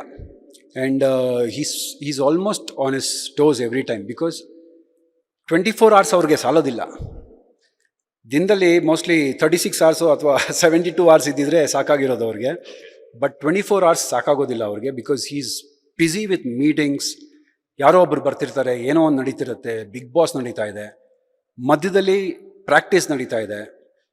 ಯು ವಾಂಟ್ ಬಿಲೀವ್, ಶೂಟ್ ಮಾಡ್ತಾರೆ, 8ರಿಂದ 9 hours ನಿಂತಿರ್ತಾರೆ, ಬ್ರೇಕಲ್ಲಿ ಬಂದು ಕ್ರಿಕೆಟ್ ಪ್ರಾಕ್ಟೀಸ್ ಮಾಡ್ತಾರೆ. ಕ್ರಿಕೆಟ್ ಪ್ರಾಕ್ಟೀಸ್ ಮಾಡೋದು ಅಂದರೆ ಒಂದು 200 balls ಟ್ಯಾಪ್ ಮಾಡ್ತಾರೆ, ಒಂದು 100 to 200 balls ಬೌಲ್ ಮಾಡ್ತಾರೆ. ಇಷ್ಟು ಮಾಡಿ ಶವರ್ ತೊಗೊಂಡು ಫ್ರೆಶ್ ಆಗಿ ಮತ್ತೆ ಶೂಟಿಂಗ್ ಹೋಗ್ತಾರೆ. That is the way he is working. And touch wood ಅವರ ಒಂದು ಎನರ್ಜಿ, ಅವ್ರದ್ದೊಂದು ಎಂತೂ ಅಂದರೆ ನಾವುಗಳು ನೋಡಿ ನಾವು ಕಲಿಬೇಕು ಸರ್ ಅವರಿಂದ. ಒಂದು ನಿಮಿಷ ರೆಸ್ಟ್ ಮಾಡೋದಿಲ್ಲ. And he is on his toes always. Yes, ಈ ಪ್ರಶ್ನೆ ನಿಮ್ಗೆ ಆಲ್ರೆಡಿ ಒಂದಷ್ಟು ನಮ್ಮ ಪತ್ರಕರ್ತರಿಂದಾನೇ ಎದುರಾಗಿರ್ಬೋದು. ದರ್ಶನ್ ಅವರಿಂದ ಏನ್ ಕಲಿತ್ರಿ, ಸುದೀಪ್ ಅವರಿಂದ ಏನ್ ಕಲಿತ್ರು ವಿನಯ್ ಗೌಡ ಅವರು ಅಂತ? ನಾನು ಹೇಳ್ದಾಗೆ ದರ್ಶನ್ ಸರ್ ಜೊತೆ ಅಷ್ಟು ಒಡನಾಟ ಇಲ್ಲ ನಂದು. Whatever it is because of the profession. So ಸೆಟ್ಟಲ್ಲಿ ಏನು ನೋಡಿದೆ, ಏನು ಮಾತಾಡಿದೆ, ಅದು ಅಲ್ಲಿಗೆ. ಆ್ಯಂಡ್ ಏನು ಕಲಿಬೇಕು, ಏನು ಕಲಿಬಾರ್ದು ಅನ್ನೋದಕ್ಕಿಂತ ಸರ್, ನಿಮಗೆ ಒಬ್ಬರು ಗೈಡ್ ಮಾಡೋರು ಇರ್ತಾರಲ್ಲ, ಅವ್ರು ಏನು ಕಲಿಸಿದ್ರು ಅನ್ನೋದು ಇಂಪಾರ್ಟೆಂಟ್. ಒಂದು ಸುದೀಪ್ ಸರಿಂದ ಕಲ್ತಿದ್ದು discipline, self respect and you know time management. ಅವ್ರು ಹೆಂಗೆ ಟೈಮ್ ಮ್ಯಾನೇಜ್ ಮಾಡ್ತಾರೆ ಅನ್ನೋದು ಕಲಿತೆ. And the way he speaks, ನಿಮ್ಗೆ ಗೊತ್ತು ಪ್ರತಿಯೊಂದು ಎಷ್ಟು ತೂಕವಾಗಿರುತ್ತೆ ಅವ್ರ ಮಾತುಗಳು ಅಂದ್ಬಿಟ್ಟು. ಅವ್ರು ಕಲಿಸ್ಬೇಕು ಅಂತಿಲ್ಲ, ಅವ್ರ ಜೊತೆನಲ್ಲಿದ್ದು ಅವ್ರು ಮಾತಾಡ್ತಾ ಇರೋದು ಕೇಳಿಸ್ಕೊತಾ ಇದ್ರೆ ನಾವು, it comes into us. ಏನೋ ಕಲಿಯೋದಕ್ಕೆ ಸಿಗತ್ತಲ್ಲ, ಅದು ಗೊತ್ತಿಲ್ದಿರಾನೇ ಕಲ್ತ್ಕೊಂಡ್ಬಿಡ್ತೀವಿ ನಾವು. So I tell you what, he is the most intelligent person that I have ever met. And ನಾನು ಪ್ರತಿ ಸಲಿನೂ ಹೇಳಿದ್ದೀನಿ ತುಂಬ ಇಂಟರ್ವ್ಯೂಸ್ನಲ್ಲಿ, ಮಹಾಭಾರತದಲ್ಲಿ ಕೃಷ್ಣ ಹೇಗೋ ಸುದೀಪ್ ಸರ್ ಹಾಗೆ ನಮಗೆ. ಭಗವದ್ಗೀತೆಯಲ್ಲಿ ಕೃಷ್ಣ ಏನೇನು ಹೇಳಿಕೊಟ್ಟಿದ್ದಾರೋ ಅದೇ ರೀತಿ ನಾವು ಅವರಿಂದ ತುಂಬ ಕಲಿತಾ ಇದ್ದೀವಿ. So he's kind of a god to me. Okay, ಈಗ ಬಿಗ್ ಬಾಸ್ ಬಗ್ಗೆ ಹೇಳೋದಾದ್ರೆ, ಗಿಲ್ಲಿ ಅವರು ಕೂಡ ಡೆವಿಲ್ ಸಿನಿಮಾದಲ್ಲಿದ್ದಾರೆ, ಈಗ ಬಿಗ್ ಬಾಸ್ ಅಲ್ಲಿದ್ದಾರೆ. ಸೊ ನೀವು ಬಿಗ್ ಬಾಸ್ ನೋಡ್ತಿರ್ತೀರ, ಏನೋ CCL ಆಗಿರ್ಬೋದು, ಸಿನಿಮಾಗಳಾಗಿರ್ಬೋದು, ತುಂಬಾ ಬ್ಯುಸಿ ಇದ್ದೀರಾ ಅಂತ ಹೇಳ್ಬಿಟ್ಟು. ಇನ್ ಕೇಸ್ ಯಾರೋ ಫ್ರೆಂಡ್ ಸಿಕ್ಕಾಗ ಕೂಡ ಡಿಸ್ಕಷನ್ ಬಂದಿರುತ್ತೆ. ಸೊ ಬಿಗ್ ಬಾಸ್ ಸೀಸನ್ 12 ಬಗ್ಗೆ ನೋಡೋದಾದ್ರೆ, ಯಾರು ತುಂಬಾ ಚೆನ್ನಾಗಿ ಆಡ್ತಿದ್ದಾರೆ, ಯಾರು ವಿನ್ ಆಗಬಹುದು, ಅದಾಗೇನೆ ಗಿಲ್ಲಿ ಅವ್ರ ಬಗ್ಗೆ ಏನಾದ್ರು ಹೇಳೋದಾದ್ರೆ? ನಾನು ಆಲ್ರೆಡಿ ಏನಂದ್ರೆ, ಪ್ರತಿ ಸೀಸನು ನಿಮಗೆ ಲಾಸ್ಟ್ ಡೇವರೆಗೂ ನಿಮಗೆ ಗೊತ್ತಾಗೋದಿಲ್ಲ ಯಾರು ವಿನ್ನರು ಅಂತ. ತುಂಬ ಸೌಂಡ್ ಮಾಡ್ತಾರೆ ಈಚೆ ಎಲ್ಲರೂ. ಯಾಕೆಂದರೆ ಅವ್ರವ್ರದ್ದೇ PR ಟೀಮ್ಗಳಿದೆ. ಅವ್ರವ್ರ PR ಟೀಮ್ಗಳು ಎಷ್ಟೆಷ್ಟು ಖರ್ಚು ಮಾಡ್ತಾರೋ ಅಷ್ಟಷ್ಟು ಸೌಂಡ್ಗಳು ಬರುತ್ತೆ. ಈಗ ನೋಡಿ, ನಾನು ಈ ವಿಷಯ ಹೇಳಿದೆ ಅಂದ್ಬಿಟ್ಟು, ಇಲ್ಲ ಗಿಲ್ಲಿ ಅವರ PR ಟೀಮ್ ಇರ್ಬೋದು ಅಥವಾ ಇನ್ನೊಬ್ಬರು PR ಟೀಮ್ ಇರ್ಬೋದು, ಜೈ ಅದು ಜೈ ಇದು ಅಂತ ಹಾಕ್ಕೊಂಡು ಕೆಳಗಡೆ ಕಾಮೆಂಟ್ಸ್ ಹಾಕ್ತಾರೆ. ಬಕೆಟು ನೀನು, ಅದು ನೀನು, ಇದು ನೀನು ಅಂತ ಕಾಮೆಂಟ್ ಹಾಕ್ತಾರೆ. ಸರ್, ಅದು ನಂಗೆ ಟಚ್ಚು ಆಗೋದಿಲ್ಲ. ಯಾಕೆ ಅಂದರೆ I know what is the reality. ನನ್ನ ಲೈಫು, ನಾನು ದುಡ್ಕೊಂಡು ನನ್ನ ಊಟ ನಾನು ತಿಂತಿರೋದು. ಈ ಕಾಮೆಂಟ್ಸ್ಗಳು ಓದ್ಕೊಂಡು ಅಥವಾ ನೆಗೆಟಿವ್ ಕಾಮೆಂಟ್ಸ್ ಮಾಡೋರ್ದು ಊಟ ಮಾಡ್ತಿಲ್ಲ ನಾನು. ಆ್ಯಂಡ್ ಈ ನೆಗೆಟಿವ್ಸ್ ಕಾಮೆಂಟ್ಸು ಅಥವಾ ಮತ್ತೊಂದು ಮಾಡ್ತಾರಲ್ಲ ಈ PR ಟೀಮ್ಗಳು, ಅವರು ಎಲ್ಲಿದ್ದಾರೆ ಅಂದ್ಬಿಟ್ಟು ಅವ್ರಿಗೆ ಗೊತ್ತಿರಬೇಕು. ಏನಾದರೂ ಒಂದು ಸಾಧಿಸಿದಾರಾ ಲೈಫಲ್ಲಿ, ಅಥವಾ ₹2 ಇಂಟರ್ನೆಟ್ ಹಾಕ್ಕೊಂಡು ಕಾಮೆಂಟ್ಗಳು ಮಾಡ್ತಿದ್ದಾರಾ, ಇದು ಅವ್ರಿಗೆ ಗೊತ್ತು ಚೆನ್ನಾಗಿ. So I am no one to say. Genuine ಆಗಿ ಯಾರ್ಯಾರು ಕಾಮೆಂಟ್ ಮಾಡ್ತಾರೆ ನಿಮಗೆ ಓದ್ತಾ ಇರೋಂಗೆ ಗೊತ್ತಾಗ್ಬಿಡುತ್ತದು. ಈ ರೆಗ್ಯುಲರ್ ಕಮೆಂಟ್ಸು ನಾವು ನ್ಯಾಚುರಲ್ ಆಗಿ ಏನು ಕಾಮೆಂಟ್ ಮಾಡ್ತೀವಿ, ಇಷ್ಟ ಆಯಿತು, ನೀವು ಇದು ಮಾತಾಡಿದ್ದು ಸರಿಗಿರಲಿಲ್ಲ, ಅಥವಾ ಹೀಗೆ ಮಾತಾಡಬಾರ್ದಾಗಿತ್ತು, ಹೀಗೆ ಮಾತಾಡಬೇಕಾಗಿತ್ತು. ಈ ಅಕ್ಕ, ಅಮ್ಮ, ಇನ್ನೊಬ್ಬರನ್ನ, ಅವ್ರನ್ನ, ದೊಡ್ಡಪ್ಪನ, ಚಿಕ್ಕಪ್ಪನ ಎಲ್ಲ ನೆನೆಸ್ಕೊತಾರಲ್ಲ, ಯಾವ ನನ್ನ ಮಕ್ಕಳು ಒರಿಜಿನಲ್ ಪ್ರೊಫೈಲಿಂದ ಮಾಡೋದಿಲ್ಲ. ಒಂದು ಫೋಟೋ ಇರೋದಿಲ್ಲ, ಒಂದು ಫಾಲೋವರ್ಸ್ ಇರೋದಿಲ್ಲ, 0 followers, 0 ಪೋಸ್ಟಿಂಗು. ಇದೆಲ್ಲ ಯಾರು ಮಾಡೋದು? ಎಲ್ಲ PR ಟೀಮ್ಗಳು ಮಾಡೋದು. ಈ PR ಅನ್ನೋದು ಯಾವಾಗ ಬಿಗ್ ಬಾಸ್ ಕಾಂಟೆಸ್ಟೆಂಟ್ಸ್ಗೆ ಬಂತು, ಆಗಿಂದ ಗೇಮ್ನೇ ಚೇಂಜ್ ಮಾಡೋ ರೀತಿ ಪಿ ಆರ್ಗಳು ಮಾಡ್ತಾ ಇದ್ದಾರೆ. C I am not saying about Gilli ಅವ್ರ ಇನ್ನೊಬ್ರು ಮತ್ತೊಬ್ರು ಅಂತ ನಾನು ಹೇಳ್ತಿಲ್ಲ. ಪಿ ಆರ್ ಟೀಮ್ ಏನು ಮಾಡ್ತಾರೋ ಅಫ್ಕೋರ್ಸ್ ಅದು ಅವ್ರ ಬಿಸ್ನೆಸ್ಸು. ಒಬ್ಬ ಒಳಗಡೆ ಹೋದಾಗ ಗೆಲ್ಲಬೇಕು ಅನ್ನೋದು ಅವನ ಬಿಸ್ನೆಸ್ಸು. ಜೊತೆಗೆ ಸಪೋರ್ಟಾಗಿ ಪಿ ಆರ್ ಇರಬೇಕೇ ಹೊರತು ಒಬ್ಬರನ್ನ ಕೆಳಗೆ ಹಾಕೋದಕ್ಕೆ ಇನ್ನೊಬ್ಬರನ್ನ ಮೇಲೆ ಎತ್ತೋದಕ್ಕಲ್ಲ ಪಿ ಆರ್ ಇರೋದು. ನಿಮ್ಮ ನಿಮ್ಮ ನಿಮ್ಮ ಕ್ಲೈಂಟು ಅಲ್ಲಿ ಬಿಗ್ ಬಾಸ್ನಲ್ಲಿದ್ದಾರೆ, ಅವ್ರು ಏನು ಒಳ್ಳೇದು ಮಾಡಿದ್ರು ಏನು ಕೆಟ್ಟದ್ದು ಮಾಡಿದ್ರು ಅನ್ನೋದು ಎತ್ತಿ ತೋರಿಸು, ಅದು ಪಿ ಆರು. ನೀವು ಅದನ್ನು ಬಿಟ್ಬಿಟ್ಟು ಬೇರೆ ಕಂಟೆಸ್ಟೆಂಟ್ಗಳ್ಗೆ ಹೋಗ್ಬಿಟ್ಟು ನೀನು ಅವನೋ ನೀನು ಇವನೋ ನೀನು ಇವ್ರ ಮಗ ಅವ್ರ ಮಗ ಅಂತೆಲ್ಲ ಬೈದರೆ that is not P R, that is very wrong. And also Sudeep ಸರ್ನ ಫಾರ್ ನೋ ರೀಸನ್ ಯುನೋ ಮಾತುಗಳು ಆಡೋದು, ಅವ್ರನ್ನ ಟ್ರೋಲ್ ಮಾಡೋದು, do you think it even matters to him? ಅವ್ರಿಗೆ ಅದು ಮ್ಯಾಟ್ರ್ ಕೂಡ ಆಗತ್ತೆ. ಅದು ಅವ್ರ ವ್ಯೂಸು ಅವರ ಒಂದು ಫಾಲೋವರ್ಸ್ನ ಜಾಸ್ತಿ ಮಾಡ್ಕೊಳೋದಕ್ಕೆ ಇದೆಲ್ಲ ಮಾಡೋದು ತಪ್ಪು. ಇನ್ನು ಕೆಲವೊಂದಷ್ಟು ವ್ಲಾಗರ್ಸ್ ಆಗಲಿ ಯೂಟ್ಯೂಬರ್ಸ್ ಆಗಲಿ ಪ್ರಶ್ನೆಗಳು ಕೇಳ್ತಾರೆ, ಸುದೀಪ್ ಸರ್ ಈ ಥರ ಆಯಿತು, ಇದನ್ನು ನೀವು ನೋಡಲಿಲ್ವಾ ಅನ್ನೋದು. That I can understand. ಅದೊಂದು ಡೀಸೆಂಟ್ ರೀತಿ ಇರುತ್ತೆ ಒಂದು ಕೇಳೋದಕ್ಕೆ, ಹೇಗೆ ಕೇಳಬೇಕು ಹೇಗೆ ಮಾಡಬೇಕು ಅಂತ. ಅದನ್ನು ನೋಡಿದಾಗ ಸುದೀಪ್ ಸರೂ ಸ್ಪಂದಿಸ್ತಾರೆ, ಅದಕ್ಕೆ ರಿಪ್ಲೈ ಮಾಡ್ತಾರೆ, ಅಥವಾ ಸ್ಯಾಟರ್ಡೆ ಸಂಡೇ ಎಪಿಸೋಡ್ಗಳಲ್ಲಿ ಬಂದು ಮಾತಾಡ್ತಾರೆ. ಅದರ್ ದ್ಯಾನ್ ದ್ಯಾಟ್ ಸಿ ಪ್ರತಿಯೊಂದಕ್ಕೂ ಒಂದು ರೆಸ್ಪಾನ್ಸ್ ಅನ್ನೋದು ಇದ್ದೇ ಇರುತ್ತೆ. ಯಾವ ರೀತಿ ಕೊಡಬೇಕು ಯಾವ ರೀತಿ ಕೊಡಬಾರ್ದು ಅನ್ನೋದು ಅವ್ರಿಗೆ ಚೆನ್ನಾಗಿ ಗೊತ್ತು. ಈಗ ನನಗೊಬ್ರು ಇಷ್ಟ, ಅವ್ರನ್ನ ಸರಿಗೆ ಮಾತಾಡ್ಸಿಲ್ಲ ಅಂತಂದ್ಬಿಟ್ಟು ನಾನು ಹೋಗ್ಬಿಟ್ಟು ಏನೋ ಒಂದು ಬರೆದು ಬಿಡೋದಲ್ಲ. ರೀಸನ್ ಇರುತ್ತೆ ಪ್ರತಿಯೊಂದಕ್ಕೂ. ಸೊ ಅದನ್ನೆಲ್ಲ ಲೆಕ್ಕ ಹಾಕಿ ತೂಕ ಹಾಕಿ ಒಂದು ತಕ್ಕಡಿಗೆ ಹಾಕಿ ಎಲ್ಲ ಮಾಡೋದು. ಸರ್ ಪ್ರತಿಯೊಂದು ಎಪಿಸೋಡ್ ನೋಡ್ತಾರೆ ಸರ್ ಸುದೀಪ್ ಸರು, ಪ್ರತಿಯೊಂದು ಎಪಿಸೋಡ್ ನೋಡ್ತಾರೆ, ಅನ್ಕಟ್ ವರ್ಷನ್ ನೋಡ್ತಾರೆ, ಏನಾಯಿತು ಏನಾಗಿಲ್ಲ ಅಂತ ನೋಡ್ತಾರೆ. ಇವರೆಲ್ಲ ಯಾರ್ಯಾರು ನೆಗೆಟಿವ್ ಕಾಮೆಂಟ್ಗಳು ಆಗ್ತಾ ಇದಾರಲ್ಲ, ಅವ್ರು ಏನೇನು ಮಾತಾಡಿದ್ದಾರೆ ಅಂತ ಅನ್ಕಟ್ ತೋರಿಸ್ಬಿಟ್ರೆ ವಿಷಯನೇ ಬೇರೆ ಆಗ್ಬಿಡುತ್ತೆ. ಅಲ್ಲಿರೋವ್ರನ್ನ ಎಷ್ಟು ನನ್ನ ಕಂಟೆಸ್ಟೆಂಟ್ಸು ಅಂತಾರೆ, ನನ್ನ ಕಂಟೆಸ್ಟೆಂಟ್ಸ್ನ ಕಾಪಾಡೋದು ನನಗೆ ಗೊತ್ತು ಅಂತಂತಾರೆ. ಅವ್ರನ್ನ ಕಾಪಾಡೋಕ್ಕೋಸ್ಕರ ಅದು ಎಷ್ಟು ಏನೇನು ಮಾತಾಡಿರ್ತಾರೆ ಅದನ್ನೆಲ್ಲ ಎಡಿಟ್ ಮಾಡಿ ಒಂದು ಎಂಟರ್ಟೈನ್ಮೆಂಟ್ ಫ್ಯಾಕ್ಟರ್ಗೆ ನಿಮ್ಗೆ ಏನು ತೋರಿಸ್ಬೇಕು ಅದನ್ನು ತೋರಿಸ್ತಾರೆ. Big Boss is a show, ಎಂಟರ್ಟೈನ್ಮೆಂಟ್ಗೆ ಅಂತ ಇರೋ ಶೋ. ಅದನ್ನು ನೋಡಿ ತುಂಬ ಭಾವುಕರಾಗಿ ಬೇರೆಯವ್ರ ಅಕ್ಕಂದಿರನ್ನ ಅಮ್ಮಂದಿರನ್ನ ಎಲ್ಲ ನೆನೆಸ್ಕೊಳೋದು ಬಿಟ್ಬಿಡಿ ಅಂತ ಹೇಳಬೇಕು ಅಷ್ಟೇ. ಅವ್ರ ರೆಸ್ಪಾನ್ಸಿಬಿಲಿಟಿ ಏನಿದೆ ಪ್ರತಿ ಶನಿವಾರ ಭಾನುವಾರ ಕರೆಕ್ಟಾಗಿ ಮಾಡ್ತಾಯಿದ್ದಾರೆ ಅವರು. ಆ್ಯಂಡ್ ಈ ಪಿ ಆರ್ ಟೀಮ್ಗಳು ಕಲಿಬೇಕಾಗಿರೋದು ಒಂದೇ, ನಿಮ್ಮ ಕ್ಲೈಂಟ್ಸ್ನ ಎತ್ತಿ ಮೇಲೆ ಬೇಡ ಅನ್ನಲ್ಲ, ಬೇರೆ ಕ್ಲೈಂಟ್ಸ್ನ ಕೆಳಗೆ ಬೀಳಿಸ್ಬಿಟ್ಟು ಎತ್ಬಿಡಿ. ಆ್ಯಂಡ್ ಎಲ್ಲ ಕಡೆನೂ ಹೋಗ್ಬಿಟ್ಟು ಜೈ ಗಿಲ್ಲಿ ಅದು ಇದು ಇನ್ನೊಬ್ರ ಹೆಸರು ಮತ್ತೊಬ್ರ ಹೆಸರು ಏನಕ್ಕೆ ಬೇಕು? ಗೊತ್ತು ಚೆನ್ನಾಗಿ ಆಡ್ತಾ ಇದ್ದಾರೆ ಎಲ್ಲರೂ ಅಂದ್ಬಿಟ್ಟು ಕೊನೆ ವೀಕ್ವರೆಗೂ ಗೊತ್ತಾಗತ್ತೆ ಯಾರಿದ್ದಾರೆ ಯಾರಿಲ್ಲ ಅನ್ನೋದು. ಬಟ್ ಇದು ಮಾಡ್ತಿದ್ರೆ ಏನಾಗತ್ತೆ ಗೊತ್ತಾ, ತುಂಬ ಅಸಹ್ಯ ಆಗುತ್ತೆ, ಎಲ್ಲರಿಗೂ ಅಗೇನ್ಸ್ಟ್ ಆಗ್ಬಿಡುತ್ತೆ. ಅಂದರೆ ನಿಜವಾದ ಫ್ಯಾನು ಅವನು, ಯಾರಪ್ಪ ಇವನು ಬಂದು ನಾನು ಫ್ಯಾನು ಗುರು, ಅವನಿಗೆ ನನ್ನ ಅಕೌಂಟ್ನಲ್ಲೇ ಬಂದು ಹಿಂಗೆ ಹೇಳ್ತಾ ಇದ್ದಾರೆ ಯಾರು ಇವರು ಅಂತಂದ್ಬಿಟ್ಟು ಅಲ್ಲಿ ಜಗಳಗಳಾಗೋದು. ಸರ್ ಈ ಥರ ಒಂದು ಇಂಟರ್ನೆಟ್ನಲ್ಲಿ ಆಗೋ ಜಗಳಗಳು ಹೆಂಗೆ ಎಂಡ್ ಆಗುತ್ತೆ ಅಂತ ಎಲ್ರಿಗೂ ಗೊತ್ತು. ನಾನು ರಿಕ್ವೆಸ್ಟ್ ಇಷ್ಟೇನೆ, ತಪ್ಪಾಗಿದ್ರೆ ಯಾರಿಂದಾದರೂ ನೀಟಾಗಿ ಕಮೆಂಟ್ನಲ್ಲಿ ಸ್ಪಷ್ಟವಾಗಿ ಹೇಳಿ. ಇನ್ನೊಂದು ಥರ ಮಾತಾಡೋದು ಮತ್ತೊಂದು ಥರ ಮಾತಾಡೋದು, ಪ್ಲಸ್ ಈ ನೆಗೆಟಿವ್ ಕಮೆಂಟ್ಸ್ ಮಾಡೋದು, ಫೇಕ್ ಪ್ರೊಫೈಲ್ಸಿಂದ ಕಮೆಂಟ್ ಮಾಡೋದು, ಟ್ರೋಲ್ಗಳು ಮಾಡೋದು, ಇದೆಲ್ಲ ಬಿಟ್ಬಿಟ್ರೆ ಚೆನ್ನಾಗಿರುತ್ತೆ. ಏನೂ ಆಗಲ್ಲ, ನಾನು ಮಾಡ್ತೀನಿ, ಯಾವುದೋ ಪ್ರೊಫೈಲಿಂದ ಮಾಡ್ತೀನಿ, ತಪ್ಪಿಸ್ಕೊಂಡ್ಬಿಡ್ತೀನಿ, ನಾನು ಎಲ್ಲೋ ಕೂತಿದ್ದೀನಿ, ಏನೋ ಮಾಡ್ತೀನಿ, ಯಾವುದೋ ಕಾಡಿಂದ ಕೂತ್ಕೊಂಡು ಮಾಡ್ತೀನಿ, ಕ್ಲೀನಾಗಿ ಟ್ರ್ಯಾಕಾಗಿ ಹಿಡಿದ್ಬಿಡ್ತಾರೆ ಸರ್. ಈಗ ಅಷ್ಟು ಜಾಸ್ತಿ ಇದೆ ನಮ್ಮದು ಸೈಬರ್ ಸೆಕ್ಯೂರಿಟಿ, ಅಷ್ಟು ಪವರ್ಫುಲ್ ಇದ್ದಾರೆ ನಮ್ಮ ಲಾ. ಸಿಗಾಕೊಂಡಾಗ ಏನಾಗುತ್ತೆ ಅಂತ ಗೊತ್ತು ನಿಮಗೆ. So that's what I meant to say. ಈ ಸ್ಯಾಟರ್ಡೆ ಸಂಡೇ ಎಪಿಸೋಡ್ನಲ್ಲಿ ಸುದೀಪ್ ಸರು ಏನು ಮಾತಾಡ್ತಾರೋ ಇಟ್ ಈಸ್ ಆಲ್ ತೂಕವಾಗಿ ಮಾತಾಡ್ತಾರೆ ಸರ್, ಕರೆಕ್ಟಾಗಿ ಮಾತಾಡ್ತಾರೆ. And this is how he manages all his time. Yes, ನೀವು ಹೇಳ್ತಾ ಇದ್ರೆ ನನಗೆ ಇನ್ನೊಂದು ನೆನಪಾಗ್ತದೆ. ಏನಂತಂದ್ರೆ ಬಿಗ್ ಬಾಸ್ ಅನ್ನೋವಂಥದ್ದು ಅದೊಂದು ಗೇಮು. ಬಿಕಾಸ್ ಯಾಕಂತಂದರೆ ಒಂದಷ್ಟು ಜನ ನಟರಿಗಾಗಿರ್ಬೋದು, ಅಲ್ಲಿ ಒಂದೊಳ್ಳೆ ಪ್ಲಾಟ್ಫಾರ್ಮು, ಅಥವಾ ಮುಂದೆ ಅವ್ರು ರೀಚ್ ಆಗಬೇಕು ಅನ್ನೋವಂಥವ್ರಿಗೆ ಅದೊಂದೊಳ್ಳೆ ಕರ್ನಾಟಕ ಜನತೆಗೆ ಒಂದಷ್ಟು ಪ್ರಮೋಷನನ್ನು ಕೊಡುತ್ತೆ. ಸೊ ಬಟ್ ಈ ಜನ ಏನು ಮಾಡ್ತಿದ್ದಾರೆ ಅಂತಂದರೆ, ಅವ್ರು ಆಡ್ತಿರುವಂಥ ಆಟವನ್ನು 24 ಅವರ್ಸು ಲೈವ್ ನೋಡೋದಕ್ಕಾಗಲ್ಲ. ತೋರಿಸಿರುವಂಥ ಒಂದಷ್ಟು ಎಪಿಸೋಡ್ಗಳಲ್ಲಾಗಿರ್ಬೋದು ಅವ್ರ ಪರವಾಗಿ ನೋಡ್ಬೋದು ತುಂಬ ಪರ್ಸ್ನಲ್ ಆಗಿ ತೊಗೊಳ್ತಾ ಇದ್ದಾರೆ. ನೀವು ಹೇಳ್ದಂಗ್ಲೇ ಅಮ್ಮ ಬರ್ತಾರೆ, ಅಕ್ಕ ಬರ್ತಾರೆ, ಅಣ್ಣನೂ ಬರ್ತಾರೆ, ಇನ್ಯಾರ್ಯಾರೋ ಬಂದು ಹೋಗ್ತಾರೆ. ಸೊ ಇಲ್ಲೇನಾಗ್ತಿದೆ ಅಂದ್ರೆ ಸುದೀಪ್ ಅವ್ರು ಬಂದಾಗ್ಲೂ ಕೂಡ ಕಿಚ್ಚ ಸುದೀಪ್ ಅವರಿಗೂ ಕೂಡ ಒಂದಷ್ಟು ಅವ್ರ ಬಗ್ಗೆ ಮಾತಾಡ್ರೆ ತಪ್ಪು, ಇವ್ರ ಬಗ್ಗೆ ಮಾತಾಡ್ರೆ ತಪ್ಪು, ಅವ್ರ ಬಗ್ಗೆ ಮಾತಾಡಿದ್ರು ಇವ್ರ ಬಗ್ಗೆ ಮಾತಾಡಿಲ್ಲ ಅನ್ನೋಂಥ ವಿಚಾರಗಳ ಬಗ್ಗೆನೂ ಕೂಡ ಚರ್ಚೆ ಮಾಡಿ ಸೋಷಿಯಲ್ ಮೀಡಿಯಾದಲ್ಲಿ ಒಂದಷ್ಟು ನೆಗೆಟಿವ್ ಕಮೆಂಟ್ಸ್ ಅನ್ನ ಹಾಕ್ತಾರೆ. ಸೊ ಅಂತವ್ರಿಗೆ ಏನ್ ಹೇಳ್ತೀರಾ? ಅವ್ರಿಗೆ ಸರ್ ಅದನ್ನೇ ಹೇಳ್ತಿರೋದು, ಶೋನ ಶೋ ಥರ ನೋಡಿ, ಅದನ್ನು ಪರ್ಸ್ನಲ್ ಆಗಿ ತೊಗೊಂಡು ಯಾರು ನಮ್ಮ ಅತ್ತೆ ಮಕ್ಕಳೆಲ್ಲ ಒಳಗಡೆ ಹೋಗಿರೋರು ಎಲ್ರೂ, ನಾನೂ ಇದ್ದೆ ಒಳಗಡೆ, ನನ್ನ ಟ್ರೋಲ್ ಮಾಡೋದು, ದಟ್ ಈಸ್ ಆಲ್ ಫೈನ್. ಒಂದು ಶೋ ನಡೆಯುವಾಗ ಇಟ್ಸ್ ಆಲ್ ಫೈನ್. ಪರ್ಸ್ನಲ್ ಆಗಿ ಹೋಗ್ಬಾರ್ದು.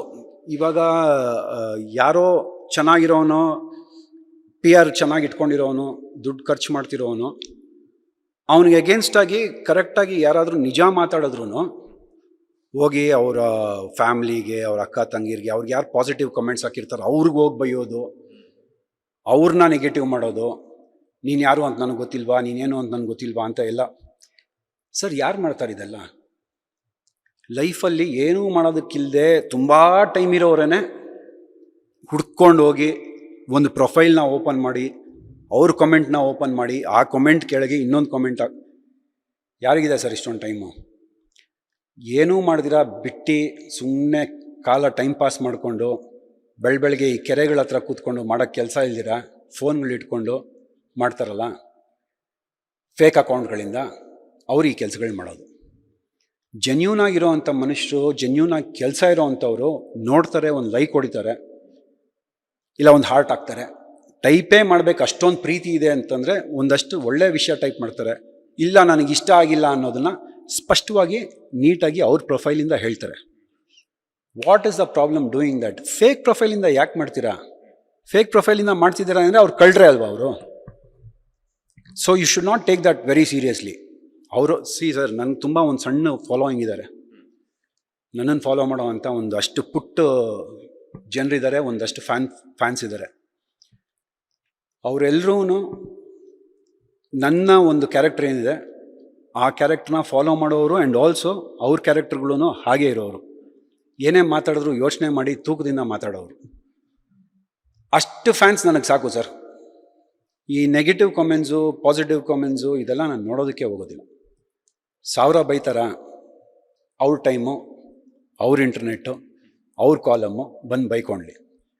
ನಾನು ಇಂಟರ್ವ್ಯೂ ಕೊಡಬೇಕು, ನನ್ನದು ಏನೋ ಒಂದು ಪ್ರಮೋಷನ್ ಮಾಡ್ಕೊಬೇಕು, ಅಥವಾ ನನ್ನಿಂದ ನಿಮ್ಗೊಂದು ವಿಷಯ ತಿಳಿಬೇಕು, ಅದನ್ನು ನಾನು ಹೇಳ್ತಾ ಇದ್ದೀನಿ. ಇದೆಲ್ಲ ನನ್ನ ಪರ್ಸ್ನಲ್ ಅಭಿಪ್ರಾಯಗಳು.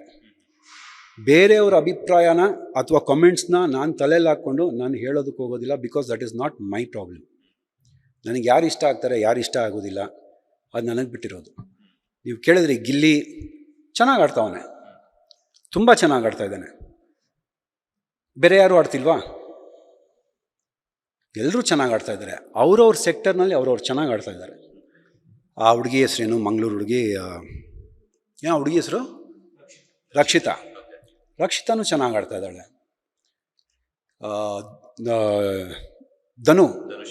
ಧನುಷ್ ತುಂಬ ಚೆನ್ನಾಗಿ ಆಡ್ತಾ ಇದ್ದಾನೆ. ಅಂದರೆ ಎಲ್ಲಿ ಬೇಕೋ ಅಲ್ಲಿ ಮಾತಾಡ್ತಾನೆ, ಎಷ್ಟು ಬೇಕೋ ಅಷ್ಟು ಮಾತಾಡ್ತಾನೆ, ಬಟ್ ಕರೆಕ್ಟಾಗಿ ಮಾತಾಡ್ತಾನೆ. ಹುಡುಗ ತುಂಬ ಚೆನ್ನಾಗಿ ಮಾತಾಡ್ತಾನೆ. ಆ್ಯಂಡ್ ಆಲ್ಸೋ ಗೇಮ್ ಬಂದಾಗ ನೀವು ನೋಡಿ, ನಂಬರ್ 1 ಟಾಸ್ಕ್ಗಳಲ್ಲಿ. ಆಮೇಲೆ ನಮ್ಮ mutant Raghu, is very powerful. ಹೇಗಿದ್ದಾರೆ ಅವರು, ಎಲ್ಲರಿಗೂ ಗೌರವ ಕೊಟ್ಕೊಂಡು, ಎಲ್ಲರ ಹತ್ರನೂ ನೀಟಾಗಿ ಇದ್ಕೊಂಡು, ಎಲ್ಲಿ ಮಾತಾಡಬೇಕೋ ಅಲ್ಲಿ ಮಾತಾಡಿಕೊಂಡು ಚೆನ್ನಾಗಿ ಆಡ್ತಾ ಇದ್ದಾರೆ. ಅವ್ರದ್ದು ಗಿಲ್ಲಿದು ಜೋಡಿ ಒಂಥರ ಮಜವಾಗಿದೆ. ಒಂದಷ್ಟು ಇದರಲ್ಲಿ ನೋಡಿದೆ ನಾನು ರೀಲ್ಸಲ್ಲಿ, ಈ ಆ್ಯನಿಮೇಟೆಡ್ ಕಾರ್ಟೂನ್ಸ್ ಎಲ್ಲ ಮಾಡಿಬಿಡ್ತಾ ಇದ್ದಾರಲ್ಲ, ಇಟ್ ಈಸ್ ನೈಸ್, ಒಂದು ಫನ್ ಇದೆ. ಆ ಫನ್ ಆ ಥರನೇ ಇದ್ದರೆ ಮಜಾ ಇರುತ್ತೆ. ಯಾಕೆಂದರೆ ಜೆನ್ಯೂನಿಟಿ ಇದೆ ಅದರಲ್ಲಿ. ಅದನ್ನು ತಿರ್ಗಾ ನೆಗೆಟಿವ್ ಮಾಡಿಕೊಂಡು ಅದರಲ್ಲೂ ಇವನು ದೊಡ್ಡವನು, ಅವ್ನು ದೊಡ್ಡವನು ಅಂತ ಮಾತಾಡ್ತಾರಲ್ಲ, ಅದನ್ನು ಬಿಡಬೇಕು ಅಷ್ಟೇ. Let's watch the show, it is for fun. ಒಂದು ಸಾಯಂಕಾಲ ಆಯಿತು ಅಂದರೆ ಒಂದು ರಿಲ್ಯಾಕ್ಸೇಷನು, ಸ್ಯಾಟರ್ಡೆ ಸಂಡೇ ಆಯಿತು ಅಂದರೆ ಒಂದು ಹಬ್ಬ. ಸುದೀಪ್ ಸರ್ನ ನೋಡೋದು, ಅವ್ರ ಮಾತುಗಳು, ಅವರು ಕೇಳೋದು, ಹೇಳೋದು, ಅವ್ರ ಜಜ್ಮೆಂಟ್ ಕೊಟ್ಟು ಹೋಗೋದು. ಆ್ಯಂಡ್ ಆಲ್ಸೋ ನಿಮಗೆ ಸ್ಯಾಟರ್ಡೆ ಸಂಡೇ ಅವ್ರು ಏನು ಮಾತಾಡ್ತಾರೋ ಅದು ಅವ್ರಿಗೆ, ಒಳಗಡೆ ಇರೋರಿಗೆ ಇಂಡೈರೆಕ್ಟಾಗಿ ಒಂದು ಅರ್ಥ ಮಾಡಿಸೋದು. ಹೊರಗಡೆ ಹಿಂಗಾಗ್ತಿದೆ ನಿಮ್ಮದು, ಸ್ವಲ್ಪ ತಗ್ಗಿ ಬಗ್ಗಿ ನಡೀರಿ, ತಪ್ಪು ಮಾಡಿದ್ದೀರಾ ಅಲ್ಲೇ ಸಾರಿ ಕೇಳಿದ್ರೆ ಸರಿ ಮುಗೀತು, ಇನ್ನು ಮುಂದಕ್ಕೆ ಹುಷಾರಾಗಿ ಹೋಗಿ ಅಂತ ಇಂಡೈರೆಕ್ಟಾಗಿ ಮಾತಾಡುವಂಥ ಸೆಷನ್ ಅದು. ಅದನ್ನು ಅವ್ರ ಫ್ಯಾನ್ಸು ಅರ್ಥ ಮಾಡ್ಕೊಬೇಕು, ಒಳಗಡೆ ಕೂತಿರೋರು ಅರ್ಥ ಮಾಡ್ಕೊಬೇಕು. ಅದಿಲ್ದಿರ ನಿಜವಾದ ಫ್ಯಾನ್ಸು, ನಿಜವಾದ ಜನರು ಯಾರೂ ಮಾಡಲ್ಲ ಸರ್ ನೆಗೆಟಿವ್ ಕಮೆಂಟ್ಸು ಅಥವಾ ಟ್ರೋಲಿಂಗ್ ಆಗಲಿ. ಇದೆಲ್ಲ ಪಿ ಆರ್ಗಳು ಮಾಡೋದು ಕೆಲಸ. So that is the problem. ಅದೊಂದು ಜೆನ್ಯೂನ್ ಆಗಿ ಬಂದ್ಬಿಡ್ತು ಅಂದರೆ ಎಲ್ಲರೂ ಖುಷಿಯಾಗಿ ಶೋನು ನೋಡ್ಬೋದು, ಎಂಜಾಯ್ ಮಾಡ್ಬೋದು. ಈ ಕಾಂಟ್ರವರ್ಸಿಗಳು, ಈ ಫ್ರಿಕ್ಷನ್ಗಳು ಕ್ರಿಯೇಟ್ ಮಾಡ್ತಿರೋದೆ paid P R, unknown faces, unknown profiles. ಈಗ ನೀವು ಹೇಳಿದ್ರಿ ಗಿಲ್ಲಿನೂ ಚೆನ್ನಾಗಿ ಆಡ್ತಿದ್ದಾರೆ, ರಘು ಅವ್ರು ಚೆನ್ನಾಗಿ ಆಡ್ತಿದ್ದಾರೆ, ರಕ್ಷಿತಾ ಅವ್ರು ಚೆನ್ನಾಗಿ ಆಡ್ತಿದ್ದಾರೆ, ಧನುಷ್ ಅವ್ರು ಅಂತ ಹೇಳ್ಬಿಟ್ಟು. ಇಲ್ಲೇನಾಗ್ತಿದೆ ಅಂತಂದ್ರೆ ಗಿಲ್ಲಿ, ಕಾವ್ಯ, ರಕ್ಷಿತಾ, ರಘು ಇವರೆಲ್ಲಾನು ಒಟ್ಟಿಗೆ ಇದ್ದಾಗ ಏನಾಗುತ್ತೆ ಅಂತಂದ್ರೆ ಗಿಲ್ಲಿ ಅವ್ರಿಗೋಸ್ಕರ ನಾವು ನೋಡ್ತೀವಿ ಅಂತ ಹೇಳ್ಬಿಟ್ಟು ಒಂದಷ್ಟು ಜನ ಕಮೆಂಟ್ಸ್ ಹಾಕ್ತಾರೆ. ಅದರಿಂದ ಗಿಲ್ಲಿ ಅವ್ರ ಜೊತೆಗಿದ್ದಾರೆ ಅನ್ನೋ ಒಂದು ಕಾರಣಕ್ಕೋಸ್ಕರ ನಾವೆಲ್ಲರೂ ರಕ್ಷಿತಾ ಅವ್ರಿಗಾಗಿರ್ಬೋದು, ರಘು ಅವ್ರಿಗಾಗಿರ್ಬೋದು, ಕಾವ್ಯ ಅವ್ರಿಗಾಗಿರೋ ಸಪೋರ್ಟ್ ಮಾಡ್ತೀವಿ ಅಂತ ಹೇಳ್ತಾರೆ. ಈಗ ಟಾಸ್ಕ್ ಅಂತ ಬರುತ್ತೆ, ಆ ಟಾಸ್ಕ್ ಅಲ್ಲಿ ಏನೋ ಒಂದು ಇಷ್ಟ ಆಗಿಲ್ಲ, ಅದನ್ನ ನಾವು ನಮ್ಮ ಅಭಿಪ್ರಾಯದ ಮೂಲಕ ವ್ಯಕ್ತಪಡಿಸಬೇಕು. ಅದನ್ನ ವ್ಯಕ್ತಪಡಿಸ್ತಾರೆ, ನಾಮಿನೇಷನ್ ಪ್ರಕ್ರಿಯೆ ಆಗಿರ್ಬೋದು ಅಥವಾ ಇನ್ನೊಂದಷ್ಟು ವಿಚಾರಗಳಾಗಿರ್ಬೋದು. ಸೊ ಈಗ ಏನಾಗುತ್ತೆ ಅಂದ್ರೆ ಕಳಪೆ ಅಂತ ಕೊಟ್ಟ ಮೇಲೆ ಸೊ ಯಾವ್ದೋ ಒಂದು ಕಾರಣ ಕೊಡ್ತಾರೆ. ಈಗ ಕಾಮಿಡಿ ಅನ್ನೋದಕ್ಕೆ ಒಂದು ಲೆವೆಲ್ ಅನ್ನೋದು ಇರ್ತೈತೆ, ಅಂತ ಮೀನ್ಸ್ ಒಂದು ಗೆರೆ ಅಂತ ಇರ್ತೈತೆ. ಅದನ್ನ ಅತಿಯಾದ್ರೆ ಅಮೃತನೂ ಕೂಡ ವಿಷ ಆಗುತ್ತೆ ಅಂತ ಹೇಳ್ತಾರೆ. ಸೊ ಅದನ್ನ ಎಷ್ಟ್ರ ಮಟ್ಟಿಗೆ ತಗೋಬೇಕು ಅಷ್ಟ್ರ ಮಟ್ಟಿಗೆ ಮಾತ್ರ ತಗೋಬೇಕು, ತೀರಾ ಪರ್ಸನಲ್ ಆಗಿ ಹೋಗ್ಬಾರ್ದು ಅಂತ ರಘು ಅವ್ರು ಕೊಡ್ತಾರೆ. ಅಥವಾ ಕಾವ್ಯ ಅವ್ರು ಯಾವ್ದೋ ಒಂದು ಹೆಮ್ಮೆ ಚರ್ಮ ತಿದ್ದಿ ಹೇಳ್ತಾ ಇದೀನಿ, ಸ್ವಲ್ಪ ಕಡಿಮೆ ಮಾಡ್ಕೋಬೇಕು ಅಂತ ಹೇಳ್ಬಿಟ್ಟು ಈ ಒಂದು ವಿಚಾರಕ್ಕೆಲ್ಲಾನು ಕೂಡ ಅವ್ರಿಗೆಲ್ಲ ನಾವು ವೋಟ್ ಫಾರ್ ಗಿಲ್ಲಿ ಅಂತ ಹೇಳ್ತಾ ಇರ್ತಾರೆ. ನಾವ್ ಇನ್ ಮುಂದೆ ರಘು ಅವರು ಸಪೋರ್ಟ್ ಮಾಡಲ್ಲ, ಕಾವ್ಯ ಅವರು ಸಪೋರ್ಟ್ ಮಾಡಲ್ಲ, ರಕ್ಷಿತಾ ಅವರು ಸಪೋರ್ಟ್ ಮಾಡಲ್ಲ ಅಂತ ಹೇಳ್ತಿರ್ತಾರೆ. ಸೊ ಇದು ಕೂಡ ಅವರೇ ಮಾಡಿರ್ತಾರೆ ಅಲ್ವಾ? ನಾನು ಅದನ್ನೇ ಹೇಳ್ತಿರೋದು ಸರ್. ಇವಾಗ ಜೆನ್ಯೂನ್ ಆಗಿ ಒಂದು ಕಾಮೆಂಟ್ ಬರುತ್ತೆ ಅಥವಾ ಜೆನ್ಯೂನ್ ಆಗಿ ಒಬ್ಬ ನೋಡ್ತಾ ಇದ್ದಾನೆ ಒಂದು ಶೋನ ಅಂತಂದರೆ, ಅವನು ಶೋ ಮೇಲೆ ಕಾನ್ಸಂಟ್ರೇಷನ್ ಇರುತ್ತೆ, ಏನು ನಡೀತಾ ಇದೆ ಶೋನಲ್ಲಿ ಅನ್ನೋದು ಒಂದು ಕಾನ್ಸಂಟ್ರೇಷನ್ ಇರುತ್ತೆ.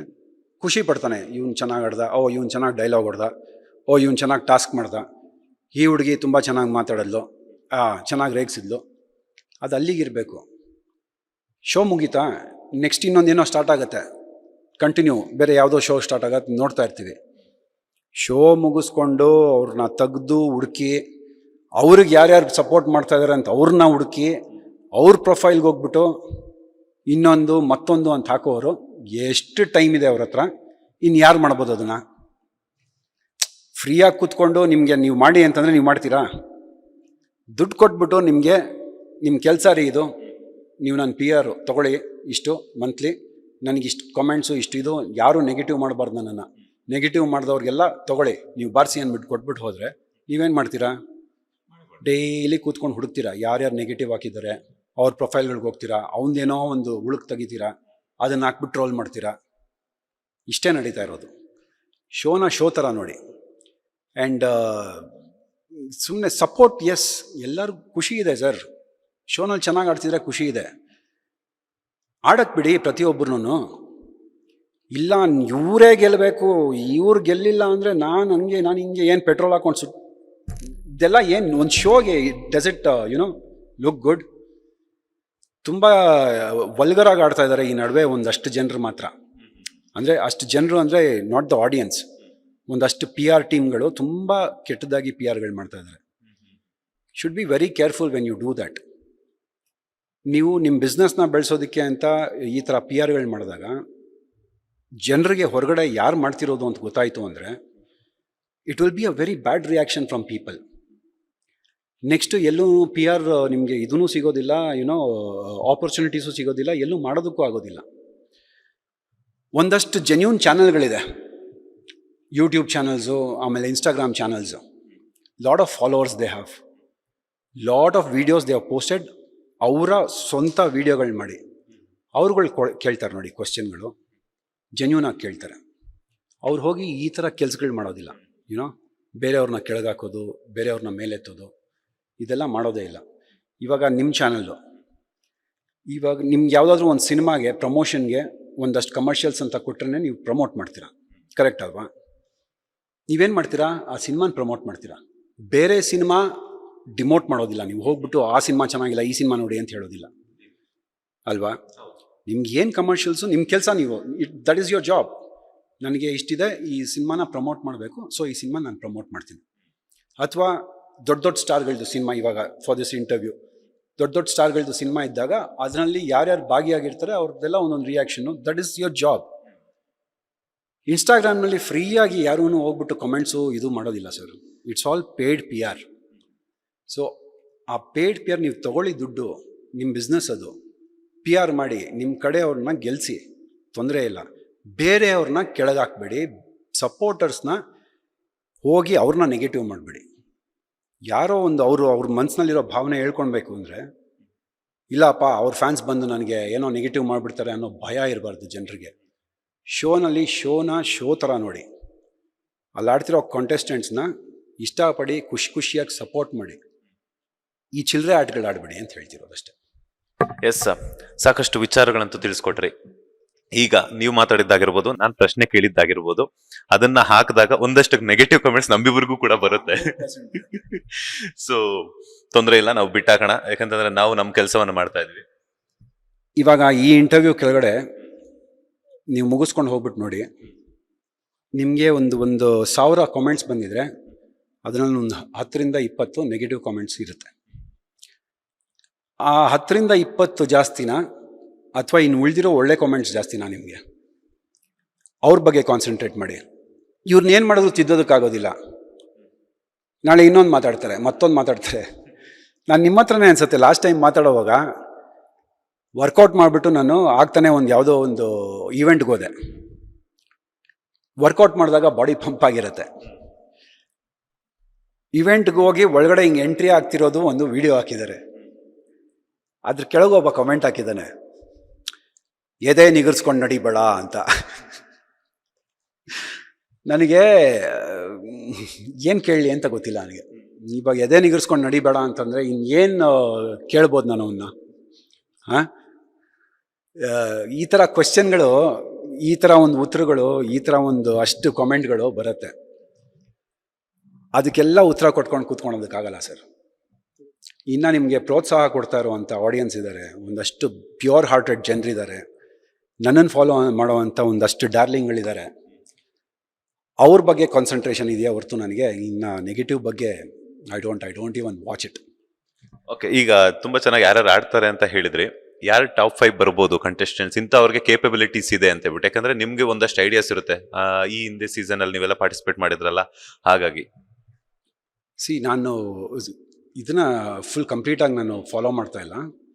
ಬಟ್ ದೆನ್ ಈ ಸೌಂಡ್ಗಳ ಪ್ರಕಾರ ನಾನು ನೋಡ್ತಾ ಇರೋದು ಒಂದು ಅದೇ ಮ್ಯಾಂಗ್ಳೂರು ಹುಡುಗಿ ರಕ್ಷಿತಾ, ಧನು, ರಘು, ಅಶ್ವಿನಿ ಗೌಡ, ಗಿಲ್ಲಿ, ಇನ್ನೂ ಇದ್ದಾರೆ ಸರ್. ಇನ್ನೂ ಒಂದಷ್ಟು ಜನ ಇದ್ದಾರೆ, ಇನ್ನೂ ಆಗಬೇಕು. ಇನ್ನು ಲಾಸ್ಟ್ 2-3 ವೀಕ್ಸ್ನಲ್ಲಿ ಒಬ್ಬೊಬ್ರದ್ದು ಕೇಪಬಿಲಿಟೀಸ್ ಏನು ಅಂತ ಗೊತ್ತಾಗುತ್ತೆ. ಸೊ ಇಷ್ಟು ಜನ ಈಗ ಸದ್ಯಕ್ಕೆ ಒಂದು ರೇಸ್ನಲ್ಲಿ ಇರೋದು ಅಂದರೆ ನನಗನ್ನಿಸ್ತಾ ಇರೋದು ಇಷ್ಟು ಜನ, ಬಿಕಾಸ್ ಅವ್ರದ್ದೇ ಜಾಸ್ತಿ ನೋಡ್ತಾ ಇದ್ದೀನಿ ನಾನು. ಇಷ್ಟು ಜನ ಇದ್ದಾರೆ ರೇಸಲ್ಲಿ. ಬ್ರೋ, ನಾನು ಈಗ ನೀವು ವರ್ಕೌಟಲ್ಲಿ ಸಿಕ್ಕಿರೋದ್ರಿಂದ ಕೇಳ್ತಾ ಇದ್ದೀನಿ, ಈ ಟ್ಯಾಟೂ ಹಿನ್ನೆಲೆ ಏನು ಅಂತ ಹೇಳ್ಬಿಟ್ಟು? ಇದು ಬಂದು ನಾನು ನಮ್ಮ ಇಂಡಸ್ಟ್ರಿಗೆ ಬರೋದಕ್ಕೆ ಮುಂಚೆ ಹಾಕ್ಸಿದ್ದು. ಅಂದರೆ ಕಾಲ್ ಮಹಾಕುಂಭ ನಡೆಯುತ್ತಲ್ಲ, ಒಂದು ಅಷ್ಟು ವರ್ಷಕ್ಕೆ ಒಂದ್ಸಲಿ ನಡೆಯೋದದು. ಸೊ 2 ಸಲ ನಂಗೆ ಆಪರ್ಚುನಿಟಿ ಸಿಕ್ತು ಹೋಗೋದಕ್ಕೆ, ಬಟ್ ಕುಡಂಟ್ ಗೋ. ಅದು ಹೇಳ್ತಾರಲ್ಲ, ಮಹಾಕಾಲ್ ಕರ್ಸ್ಕೊಬೇಕು. ಆಪರ್ಚುನಿಟಿ ಇದ್ರೂ ಹೋಗೋದಕ್ಕಾಗಲಿಲ್ಲ. ಸೊ ನನ್ನ ಫ್ರೆಂಡ್ಸ್ ಯಾರ್ಯಾರು ಹೋಗಿದ್ರು ಅವರೆಲ್ಲ ಅಲ್ಲಿ ಹೋಗಿ ಅಲ್ಲಿ ಹಿಡ್ದಂಥ ಒಂದಷ್ಟು ಫೋಟೋಸ್ ತೊಗೊಂಡು ಬಂದರು. ನಮ್ಮ ಮನೆ ದೇವರು ವೀರಭದ್ರ, ಸೊ ಪಾರ್ವತೀಶ. ಸೊ ಅಲ್ಲಿ ಹಿಡ್ದಿದ್ದ ಫೋಟೋಗಳನ್ನ ಒಂದೊಂದನ್ನು ಅದನ್ನು ಅಚ್ಚೆ ಹಾಕ್ಸಿರೋದು. ಈ ಸ್ಕಲ್ಸ್ ಎಲ್ಲ ಬಂದು ಅಲ್ಲಿ ಒಂದು ರಾಶಿ ಬಿದ್ದಿದ್ದನ್ನ ಫೋಟೋ ಹಿಡಿದಿದ್ರು. ಇದು ಒಂದು ಗೋಡೆ ಮೇಲೆ ಪೇಂಟ್ ಮಾಡಿದರು ಯಾರೋ ಅಲ್ಲಿ ಕುಂಭಮೇಳದಲ್ಲಿ. ಇದು ಒಂದು ಅಗೋರಿದು ಫೋಟೋ ಹಿಡಿದಿದ್ದು ನೀರಿನಲ್ಲಿ ಹಿಂಗೆ ಎದೊಳ್ತಾ ಇರೋದು. ಅದಿನ್ನ ಕಂಪ್ಲೀಟ್ ಆಗಿಲ್ಲ. ಇದು ದೇವಸ್ಥಾನ, ಇದು ಗಂಗಾ ತೀರ, ಇದು ಹಾವು. ಇನ್ನೂ ಒಂದಷ್ಟು ಟ್ಯಾಟೂಗಳು ಇಲ್ಲೆಲ್ಲ ಬರಬೇಕು, ಬಟ್ ಇವಾಗ ಸಿನಿಮಾ ಅದು ಇದು ಇರೋದ್ರಿಂದ ಮಾಡ್ಸೋದಕ್ಕೆ ಹೋಗ್ತಾ ಇಲ್ಲ ಅಷ್ಟೇ. ಅಂದ್ರೆ ಒಟ್ಟಿಗೆ ಆಗ್ಸಕ್ಕಾಗಲ್ಲ ಅಂತ ಹೇಳ್ಬಿಟ್ಟು ಸಿಕ್ಕಿರುವಂತಹ ಒಂದಷ್ಟು ಫೋಟೋಸ್ಗಳನ್ನ ಇಟ್ಕೊಂಡು ಅದನ್ನ ಫುಲ್ಫಿಲ್ ಮಾಡ್ತಿದ್ದಾರೆ. ಅಲ್ಲಿ ಮೇಲನಲ್ಲಿ ಕುಂಭಮೇಳದಲ್ಲಿ ಏನೇನು ಫೋಟೋಸ್ ಹಿಡಿದಿದ್ರು ಅಷ್ಟನ್ನು ಇಲ್ಲಿ ಅಚ್ಚೆ ಹಾಕ್ಸ್ಕೊಂಡಿರೋದು. ಇದೊಂದು ನಂದಿ ಇದೆ. ಸೊ ಇದು ನನ್ನ ಎಲ್ಲ ಡಾರ್ಲಿಂಗ್ಸ್ಗೆ, ನನ್ನ ಒಂದು ಕಲ್ಟ್ ಫ್ಯಾನ್ಸ್ ಯಾರಿದ್ದಾರೆ ಅವ್ರಿಗೆ ಡೆಡಿಕೇಟೆಡ್ ಟ್ಯಾಟೂ ಇದು. ಅಂದರೆ ಸುದೀಪ್ ಸರ್ ಕೊಟ್ಟಂಥ ಒಂದು ಆನೆ ಅಂತ ಹೆಸರು, ಅದನ್ನು ಸಪೋರ್ಟ್ ಮಾಡ್ತಿರೋವಂಥ ಒಂದಷ್ಟು ಜನರು, ಅವ್ರಿಗೆ ಅಂದ್ಬಿಟ್ಟು ಇದು ಡೆಡಿಕೇಟ್ ಮಾಡಿ ಬಂದಿದ ತಕ್ಷಣ ಬಿಗ್ ಬಾಸಿಂದ ಹಾಕ್ಸ್ಕೊಂಡಿದ್ದು tattoo. Elephant with the warrior. ಸಾಕಷ್ಟು ವಿಚಾರಗಳಂತೂ ತಿಳಿಸ್ಕೊಟ್ರಿ. ಫೈನಲಿ ಡೆವಿಲ್ ಸಿನಿಮಾ ಅನ್ನೋದಕ್ಕೆ ರಿಲೀಸ್ ಆಗ್ತಾ ಇದೆ. ನಿಮ್ಮ ಡಾರ್ಲಿಂಗ್ಸ್ಗಾಗಿರ್ಬೋದು ಅಥವಾ ದರ್ಶನ್ ಅವರ ಅಭಿಮಾನಿಗಳಿಗಾಗಿರ್ಬೋದು ಏನು ಹೇಳ್ತೀರಾ ಅಂತ? ಸರ್, ದರ್ಶನ್ ಸರ್ ಅವರ ಅಭಿಮಾನಿಗಳಿಗೆ it is a feast to watch. ತುಂಬ ಚೆನ್ನಾಗಿ ಬಂದಿದೆ ಸಿನಿಮಾ ಆ್ಯಂಡ್ ತುಂಬ ಸ್ಟೈಲಿಶ್ ಆಗಿ ಬಂದಿದೆ ಸಿನಿಮಾ. ಈ ಸಿನಿಮಾನ ನೋಡಿದ್ರೆ ತುಂಬ ತುಂಬ ತುಂಬ ಖುಷಿ ಪಡ್ತಾರೆ. ಬಿಕಾಸ್ ಇವಾಗಿರುವಂಥ ಸಿಚುವೇಷನ್ನಲ್ಲಿ ಅವ್ರಿಗೂ ಒಂದು ರಿಲೀಫ್ ಬೇಕಾಗಿತ್ತು, ಒಂದು ದರ್ಶನ್ ಸರ್ನ ನೋಡೋವಂಥ ಒಂದು ಆಪರ್ಚುನಿಟಿ ಬೇಕಾಗಿತ್ತು. ಅದು ದೊಡ್ಡ ಪರದೆ ಮೇಲೆ ಸಿಗ್ತಾ ಇದೆ. ಸೊ ಅವ್ರ ಫ್ಯಾನ್ಸ್ಗಂತೂ ಇದು it is gonna be a very big festival. And ನಮ್ಮ ಡಾರ್ಲಿಂಗ್ಸು ಅಫ್ಕೋರ್ಸ್ ಬೆಳಗ್ಗೆಯಿಂದ ಒಂದಷ್ಟು ಸುರಿಮಳೆ ಆಗ್ತಿದೆ ಇನ್ಸ್ಟಾಗ್ರಾಮ್ನಲ್ಲಿ. And thanks for all the love. ಅಂದರೆ ಏನೇ ಇದ್ರೂ ಒಂದು ಅಷ್ಟು ಟ್ರೋಲು ನೆಗೆಟಿವ್ ಇದ್ರೂ ಅದ್ರ ಮಧ್ಯದಲ್ಲಿ ಒಂದಷ್ಟು ಮುದ್ದಾದ ಜನ ನಮಗೆ ಒಂದಷ್ಟು ಮುದ್ದಾಗಿರೋ ವಿಷಯಗಳು ಹೇಳಿದಾಗ ಖುಷಿ ಆಗತ್ತೆ. ಜೆನ್ಯೂನ್ ಆಗಿ ಒಂದು 10 ಜನ ಇದ್ದಾರಲ್ಲ ಸಾಕು, ಅಷ್ಟು 10 ಜನ ಸಾಕು ನನಗೆ. ಅಷ್ಟು ಜನ ಕಾಮೆಂಟ್ಸ್ ಮಾಡ್ತಾರಲ್ಲ ಸಾಕು. ಸರ್, ಒಂದು ರೂಮ್ನಲ್ಲಿ 1,000 ಜನ ನಿಲ್ಸಿದ್ರೆ ಎಷ್ಟಾಗತ್ತೆ ಹೇಳಿ ಕ್ರೌಡು? 10,000 ಜನ ನಿಲ್ಸಿದ್ರೆ ಎಷ್ಟಾಗತ್ತೆ ಹೇಳಿ? ಒಂದೊಂದು ಫೋಟೋ ಹಾಕ್ದಾಗ್ಲೂ ಒಂದು 25-30 ಸಾವಿರ ಲೈಕ್ಸು, ಒಂದು ವೀಡಿಯೋನ 1 ಮಿಲಿಯನ್ 2 ಮಿಲಿಯನ್ ವ್ಯೂಸು. ಅವ್ರನ್ನೆಲ್ಲ ಒಟ್ಟಿಗೆ ನೋಡಿದ್ರೆ ಎಷ್ಟು ಜನ ಇರ್ತಾರೆ ಹೇಳಿ? ಅದರಲ್ಲಿ ಕಾಮೆಂಟ್ ಮಾಡೋರು ಒಂದು 10 ಜನ ಎಲ್ಲಿ ಕಾಣಿಸ್ತಾರೆ ಸರ್ ನಿಮಗೆ? ಕಾಣಿಸೋದಿಲ್ಲ. ಸೊ ಅಷ್ಟು ಜನಕ್ಕೆ ಇಂಪಾರ್ಟೆನ್ಸ್ ಕೊಡಬೇಕಾ, ಇಲ್ಲ ಅವ್ರ ಮಧ್ಯದಲ್ಲಿ ನಾನು ಆ ಕ್ರೌಡ್ನಲ್ಲಿರೋವಂಥ ನೆಗೆಟಿವ್ ಜನರನ್ನ ಹುಡುಕ್ಬಿಟ್ಟು ಅವ್ರಿಗೆ ಇಂಪಾರ್ಟೆನ್ಸ್ ಕೊಡಬೇಕಾ? ನಮ್ಮ ಡಾರ್ಲಿಂಗ್ಸ್ ಏನು ನಮ್ಗೆ ಸಪೋರ್ಟ್ ಮಾಡ್ತಾ ಇದ್ದಾರೆ ಅಷ್ಟು ಸಾಕು. I love you and keep supporting. ಹೀಗೆ ನಮ್ಮ ಕನ್ನಡ ಸಿನಿಮಾನ ಆದಷ್ಟು ಸಪೋರ್ಟ್ ಮಾಡಿ ಆ್ಯಂಡ್ ಬೆಳೆಸಿ. ನಿನ್ನೆ ಅಷ್ಟೇ ಮರಿ ಟೈಗರ್ ವಿನೋದ್ ಪ್ರಭಾಕರ್ ಅವರ ಹುಟ್ಟುಹಬ್ಬ ಆಯಿತು. ಬಲರಾಮನ ದಿನಗಳು ಅಂತ ಹೇಳ್ಬಿಟ್ಟು ನೀವು ಕೂಡ ಆ್ಯಕ್ಟ್ ಮಾಡ್ತಿರುವಂಥ ಸಿನಿಮಾ, ಆ ಸಿನಿಮಾದ ಬಗ್ಗೆ ಹೇಳೋದಾದರೆ? ಸರ್, ನಿನ್ನೆ ಬರ್ತ್ಡೇನಲ್ಲಿ ನನಗೆ ಫೋನ್ ಮಾಡಿದರು ಅಲ್ಲಿಂದ. ಅಂದರೆ ನನ್ನ ಫ್ರೆಂಡ್ ಒಬ್ಬ ಇದ್ದ ಅಲ್ಲಿ, ಆ್ಯಂಡ್ ಅವರಿಬ್ಬರು ಮಾತಾಡುವಾಗ VP ಸರು ಮತ್ತು ನನ್ನ ಫ್ರೆಂಡು ಅವನೇ ಫೋನ್ ಮಾಡಿಬಿಟ್ಟು ಮಾತಾಡುವಾಗ ಸರ್ ಇಸ್ಕೊಂಡು ಮಾತಾಡಿದ್ರು. ಈ ಅಪ್ರಿಷಿಯೇಟೆಡ್ ಅ ಲಾಟ್. ನಿಜ ಹೇಳಬೇಕು ಅಂದರೆ ನನ್ನ ಕರಿಯರಲ್ಲಿ, ನನ್ನ ಲೈಫ್ನಲ್ಲಿ ನಾನು ಏನೇನು ಮಾಡಿದ್ದೀನೋ ಪಾತ್ರಗಳು, ಆ ಎಲ್ಲ ಪಾತ್ರಗಳು ಒಂದು ಕಡೆ, ಈ ಬಲರಾಮನ ದಿನಗಳಲ್ಲಿ ಮಾಡಿರೋ ಪಾತ್ರ ಒಂದು ಕಡೆ. ಬಿಕಾಸ್ ಅಷ್ಟು ವೆಯ್ಟ್ ಇದೆ ಅದಕ್ಕೆ, ಅಷ್ಟು ಬಂಬಾಟಾಗಿ ಬಂದಿದೆ and different shade of me. ಸಾಕಷ್ಟು ಜನ ಹೇಳ್ತಾರೆ, ಅಂದರೆ ನೀವು ಏನು ಕನ್ನಡ ಇಂಗ್ಲೀಷ್ ಜಾಸ್ತಿ ಬಳಸ್ತೀರಾ, ಕನ್ನಡ ಬಳಸೋದಿಲ್ಲ. ಬಳಸ್ತೀನಿ ಸರ್, ನನ್ನ ಗೌಡ, ನಾನು ಕನ್ನಡದವನು. ಎಲ್ಲೆಲ್ಲಿ ಹೆಂಗೆ ಮಾತಾಡಬೇಕು ಅಂತ ನನಗೆ ಚೆನ್ನಾಗಿ ಗೊತ್ತು. ಆ ಸಿನಿಮಾನಲ್ಲಿ ನಂದೊಂದು ಕ್ಯಾರೆಕ್ಟರ್ ಇದೆಯಲ್ಲ, ಒಂದು ನಾನು ಹೇಳ್ಬೋದೋ ಇಲ್ವೋ ಗೊತ್ತಿಲ್ಲ, ಇದು ಸಾರಿ ಡೈರೆಕ್ಟರ್ ಸರ್, ಒಂದಷ್ಟು ಬೇರೆ ಭಾಷೆ ಮತ್ತು ಕನ್ನಡ ಮಿಕ್ಸ್ ಇದೆ ನಂದು. ಆ ಸ್ಲ್ಯಾಂಗೇ ಹಂಗಿದೆ. ಆ್ಯಂಡ್ ಕ್ಯಾರೆಕ್ಟರ್ ಲುಕ್ನಲ್ಲೇ ಗೊತ್ತಾಗ್ಬೋದು ನಿಮಗೆ ಒಂದಷ್ಟು ತುಂಬ ಒಂದು ಏನೋ ಆ rowdyism cinema and also late 80s ಒಂದು ನಿಮಗೆ ಆ ಟೆಕ್ಸ್ಚರ್ ಇದೆ ಅದರಲ್ಲಿ. ಆ ದಿನಗಳು ನೆಕ್ಸ್ಟ್ ವರ್ಷನ್ ಇದು ಬಲರಾಮನ ದಿನಗಳು. ನಿಮಗೆ ವೈಲ್ ಶೂಟಿಂಗೇ ವೇಣು ಸರು ನಿಮಗೆ ಶೂಟ್ ಮಾಡ್ತಾ ಇರೋಂಗೆ ಆ ಲೆನ್ಸ್ನಲ್ಲೇ ನಿಮಗೆ 80sನ ತೋರಿಸ್ಬಿಟ್ಟಿದ್ದಾರೆ. ಇನ್ನು DI ಕಲರ್ ಕರೆಕ್ಷನ್ ಇದೆಲ್ಲ ಆಗಿಲ್ಲ. ನಿಮ್ಗೆ ಬರೀ ರಾ ಫುಟೇಜ್ ನೋಡಿದ್ರೆ ನಿಮಗೆ ಆ 80s ಜ್ಞಾಪಕ ಬರುತ್ತೆ. ಆ್ಯಂಡ್ ನಮ್ಮ ಡೈರೆಕ್ಟ್ರು ಸರ್ ಅಂತೂ ಈಸ್ ಅಮೇಝಿಂಗ್ ಪರ್ಸನ್. ಯಾವ ರೀತಿ ತೊಗೊಂಡೋಗಿದ್ದಾರೆ ಇಡೀ ಸಿನಿಮಾನ, ಆ ಸ್ಕ್ರೀನ್ ಪ್ಲೇ ಇರ್ಬೋದು, ಆ ತೋರಿಸೋದಿರ್ಬೋದು, ಒಂದು ಸೆಟಪ್ ಇರ್ಬೋದು, ಒಂದು ಗ್ಯಾಂಗ್ಸ್ಟರ್ಗಳ್ದು ಒಂದು ಕ್ಲಬ್ ಇರ್ಬೋದು. ಸರ್, ಓಮ್ ಬಂತು, ಸೂಪರ್ ಹಿಟ್ ಸಿನಿಮಾ. ಎ ಬಂತು, ಸೂಪರ್ ಹಿಟ್ ಸಿನಿಮಾ. ಆ ದಿನಗಳು, ಡೆಡ್ಲಿ ಝೋಮ, ಒಂದಷ್ಟು ಕಲಾಸಿಪಾಳ್ಯ, ಇನ್ನೊಂದು ಮತ್ತೊಂದು ಎಲ್ಲ ರೌಡಿಸಮ್ಗಳದ್ದು ಸಿನಿಮಾಗಳು ಬಂತು. ಇದು ಆ ಸ್ಟ್ಯಾಂಡರ್ಡ್ಗೆ ಹೋಗಿ ನಿಲ್ಲತ್ತೆ, ಅದಕ್ಕಿಂತ ಜಾಸ್ತಿ ಹೋಗುತ್ತೆ ಸರ್. ಬಿಕಾಸ್ ರೌಡಿಸಮ್ ಅಂಡರ್ ವರ್ಲ್ಡ್ದು ಸಿನಿಮಾ ಬಂದು ತುಂಬ ವರ್ಷಗಳಾಗೋಯ್ತು. ಬಂತು ರೀಸೆಂಟಾಗೆಲ್ಲ ಬಂತು, ಬಟ್ ರಿಯಲ್ ಅಂತಲೇ ಅಲ್ಲ, ಒಂದು 80sದು ರೌಡಿಸಮ್ನ ತೋರಿಸೋದು ತುಂಬ ದಿನ ಆಗಿತ್ತು ಆ ಜಾನರು. So this is much awaited movie. ನನ್ನನ್ನು ಆ ಪಾತ್ರದಲ್ಲಿ ಎವ್ರಿ ಒನ್ ವಿಲ್ ಎಂಜಾಯ್. ಆ ರೀತಿ ಇದೆ ಪಾತ್ರ. ಆ್ಯಂಡ್ ನನ್ನ ಆ ಶೇಡ್ನಲ್ಲಿ ಯಾರೂ ನೋಡೇ ಇಲ್ಲ, ನನ್ನ ಆ ಥರ ಆ್ಯಕ್ಟಿಂಗ್ ಯಾರೂ ನೋಡೇ ಇಲ್ಲ. ಆ ಆಪರ್ಚುನಿಟಿ ಕೊಟ್ಟಿದ್ದಕ್ಕೆ ಡೈರೆಕ್ಟರ್ ಸರ್ಗೆ, ನಮ್ಮ ಪ್ರೊಡ್ಯೂಸರ್ ಆದ ಶ್ರೇಯಸ್ ಅವ್ರಿಗೆ ಎಲ್ಲರಿಗೂ ಥ್ಯಾಂಕ್ಸ್ ಹೇಳಬೇಕು. ಆ್ಯಂಡ್ ನನಗೆ ಗೊತ್ತಿಲ್ಲ ಇದು ನ್ಯೂಸ್ ಹೊರಗಡೆ ಬಂದಿದೆಯಾ ಬಂದಿಲ್ವಾ ಅಂತ ಅಂದ್ಬಿಟ್ಟು, ಬಟ್ ಮ್ಯೂಸಿಕ್ ಬಂದು ಸಂತೋಷ್ ನಾರಾಯಣ್ ಅವ್ರದ್ದು. It has been sold for a very high price. ಬರೀ ಮ್ಯೂಸಿಕ್ಕೇ ಟಿ ಸೀರೀಸ್ ಅವರು ಒಂದಷ್ಟು ನೀವು ನಿಮ್ಮ ರಿಸರ್ಚ್ ಮಾಡ್ಕೊಳ್ಳಿ. I don't want to name the price. ಆ ರೇಂಜಿಗೆ ಸೇಲ್ ಆಗಿದೆ ಅಂತ ಒಂದು ನ್ಯೂಸ್ ಇದೆ. ನೀವು ಹೋಗ್ಬಿಟ್ಟು ಚೆಕ್ ಮಾಡಿ. It is kind of a big news. ಅದು ಮ್ಯೂಸಿಕ್ಕೇ ಅಷ್ಟಕ್ಕೆ ಹೋಗಿದೆ ಅಂತಂದರೆ. ಆ್ಯಂಡ್ ಸಂತೋಷ್ ನಾರಾಯಣ್ ಗೊತ್ತಿರ್ಬೋದು ನಿಮಗೆ, ವಡಾ ಚೆನ್ನೈ, ಈ ತಮಿಳ್ ಗ್ಯಾಂಗ್ಸ್ಟರ್ ಮೂವಿಗಳನ್ನೆಲ್ಲ ಅವರೇ ಮಾಡಿರೋದು. ಸೊ ಅದು ಅವ್ರ ಮ್ಯೂಸಿಕ್ ಮಾಡ್ತಿರೋದು ಇದು ಈ ಸಿನಿಮಾಗೆ.